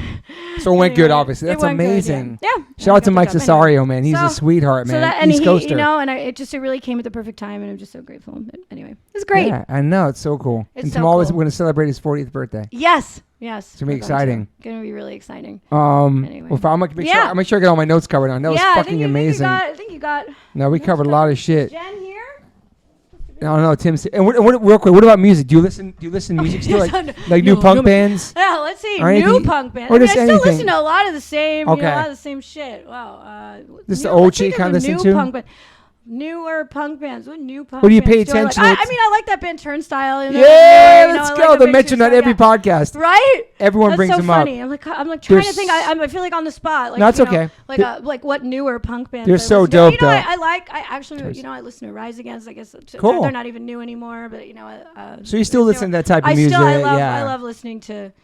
Okay, I love The Used. You know, Great, their they're back new too. album is so good. Okay. Their new album is so good. Well, Okay. it's not even that new anymore. It's like 2 years old. You know. Yeah, they're killing it. They're back now. Yeah, I heard it was great a couple weeks ago. They Doing played really here. good. I feel like I've lately been going through like a revival of like my emo phase. Like I've been like re-listening to like a lot of like, you know, my Warped Tour, like Newfound Glory, and you know, even like. I just saw Newfound Glory last week. They killed it. It was I great. fucking Yeah, love Newfound Glory. that's I love them amazing. So much. And I saw you did I some. listen to punk rock. You know, I listened to as I got older, started listening to more metal. You know, Yeah. I became more. I feel like that's like what grown up punk rock. You know, you start listening to metal. You start, you know, got back into goth stuff and you know whatever. But Yeah. the whole spectrum. You know, Yeah. kind of depends on what you're in. What your mood is. I love. You know, I'll always love punk rock. You know. I know. I saw you did this on what you were going somewhere with a friend and you were playing CDs or. Oh my God! Your Yeah, CD book in the car. CD book. Yeah, my good That friend was awesome. Elena. Yeah, it was so funny. She borrowed a friend's car and it was an old car. That's cool. Because you know, in New York, no one has a car. So if Yeah. someone has a car, it's like some Yeah, wacky. she brought you somewhere out of the city to get your hair done or something. Yeah. A piercing. Yeah, piercing. We went to I New remember. Jersey to get a piercing. Yes, and you were playing CDs. And I was we were like, playing yo. CDs in the car. I remember doing that. Love doing that. Yeah,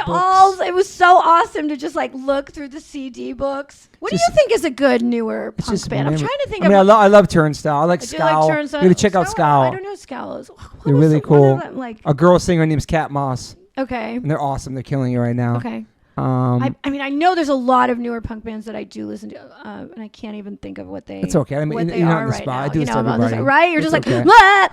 You know, what music do I listen to? No, you listen. It seems you listen to everything though. It's cool. Yeah, I do. I mean, I started listening to like, you know, as I got older, and once I became a stripper, that's when I really got into metal. You know, 'cause, like, you know, it's really fun. You can't strip to punk rock. Okay. It's weird. But hip hop, probably hip hop too. Strip. I don't like to dance to hip hop. Okay. I'm not. There is you either only dance to hip. Like Okay. there's two kinds of strippers. There's a hip hop dancers, and I'm not a hip hop dancer. Okay. I look absolutely ridiculous trying to dance to hip hop. I like hip hop, but I don't really like. My husband actually loves hip hop. I like hip hop, but I never like listen to it like on my own. You know what I mean? If it comes on, you know. So I guess I'm like a hip hop poser. So you have no favorite rapper?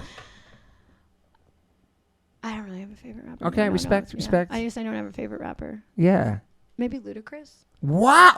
What? Nobody's ever Okay, said you know this why? podcast. No, that's so cute. You know why? Okay, when I moved to LA from New York, I know I keep going to stores. But I would realize I needed a car, like a nice car, you know, because I had like a shitty like Nissan that I had wound up driving across the country, and I was like, okay, in LA you need like a nice car. Also, like this is when Burning Angel was shooting a lot, and like we had like a bunch of lights that I had to take to set, so I needed a big car. Yeah. And I remember I bought an Escalade. I bought an Escalade. What? When you came out here? When I first moved to LA. Well, that was a couple of years Okay. later. Yeah, I wound up buying an Escalade. And when I bought an Escalade, my friend was like, if you drive an Escalade, you have to listen to Ludacris. Because there's so many songs about Escalade. So I bought a Ludacris CD. And I actually remember that was the only time I would actually like listen to it all the time. That is fucking Cadillac amazing. Grills, and I was Cadillac like, oh. Grills. Yeah. Check out the oil my Cadillac spills. Oh my and then God. I would listen to it and I was like, oh wow, his lyrics are like actually super quirky and funny. You know, he's like a stand-up comic that's like rapping. You know, that's the first time anybody's ever said Ludacris. So I listened to Ludacris all the time, and it became a thing. In your every Escalade. time in my Escalade, I would go into my Escalade and drive around it with Ludacris and like. That is fucking amazing. Funny thing. Well, thank you for being here. I appreciate you. Thank you, Toby. That was so fun. Thanks for sharing your story. So much fun. Yeah, And, amazing. Let me know when this comes out. Of course. And and you know what? Maybe sometime I'll tell you who was really jealous that's coming on was my husband. He really would love to come on your show sometime. So Okay. You can get the small hands. You can get the story of what it was like to be dragged into porn by Joanna. Yeah. Okay. Bye, everybody. Bye. I always ask my guests if they have any regrets. I personally don't have any regrets. Even when it comes to my tattoos, I have the silliest tattoos. Even my ET on my leg, it's still a childhood memory for me, and I love it. I've had tattoos on top of tattoos strictly because I wanted more tattoos. I started getting tattoos when I was 18. I'm 52 now and I can't stop. I've had laser treatment before on something on my arm. It's 4 tattoos on top of each other. And that experience at that place was pretty fast. It was pretty cold. It was in and out, swipe the credit card. Don't really tell me much. Didn't give me much details or anything was going to happen. So I never went back. So as of most recently, I'm so lucky enough to have had 2 sessions at Removery Tattoo Removal. My tattoo on my arm that looks like a big black blob is now super light. I've had 2 sessions. I have a long road ahead of me. None of this stuff happens overnight. You cannot take a tattoo up in one sitting. You have to be patient. And it's painful. They ice you up. It's super fast. To me, it felt like a bunch of rubber bands. But what's more painful than that is looking at something on your body that you think you're stuck with for the rest of your life. That sucks. But now for me, I'm really happy I started this journey. I'm slowly going to get this tattoo removed. I never thought in a million years I have any kind of real estate on my arm. I don't even know what I want, but it's exciting. I'm so honored to announce that One Life One Chance Podcast is now with Removery. I have a code. Use TobyH20 and get $100 off your first session. Call 866-934-4570 or go to Removery.com. One of the most experienced tattoo removal companies in the world.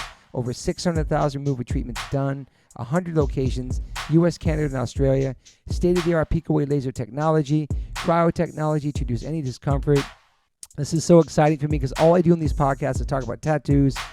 From day one, if you've been listening to this podcast, talk about tattoos, talk about getting removed, talk about getting covered up.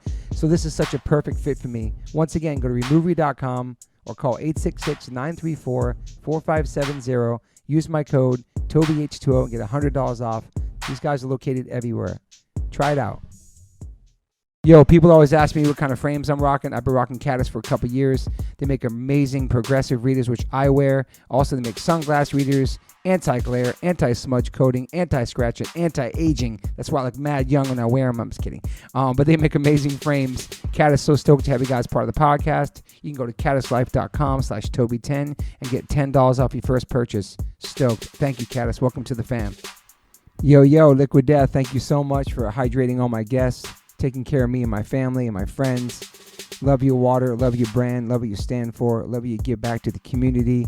If you want to learn more about Liquid Death and how it started, listen to episode 115 with the co-founder, owner, and creator of Liquid Death, Mike Cesario. Just a punk rock skateboarding kid from Delaware with a dream. It's an incredible story, incredible journey. They have now blessed me with my own code. So if you go liquiddeath.com/Toby, you get free shipping on any items you order from liquiddeath.com. Thank you so much, Liquid Death. Death to plastic, murder your thirst. Stay hydrated. You know H2O saves lives.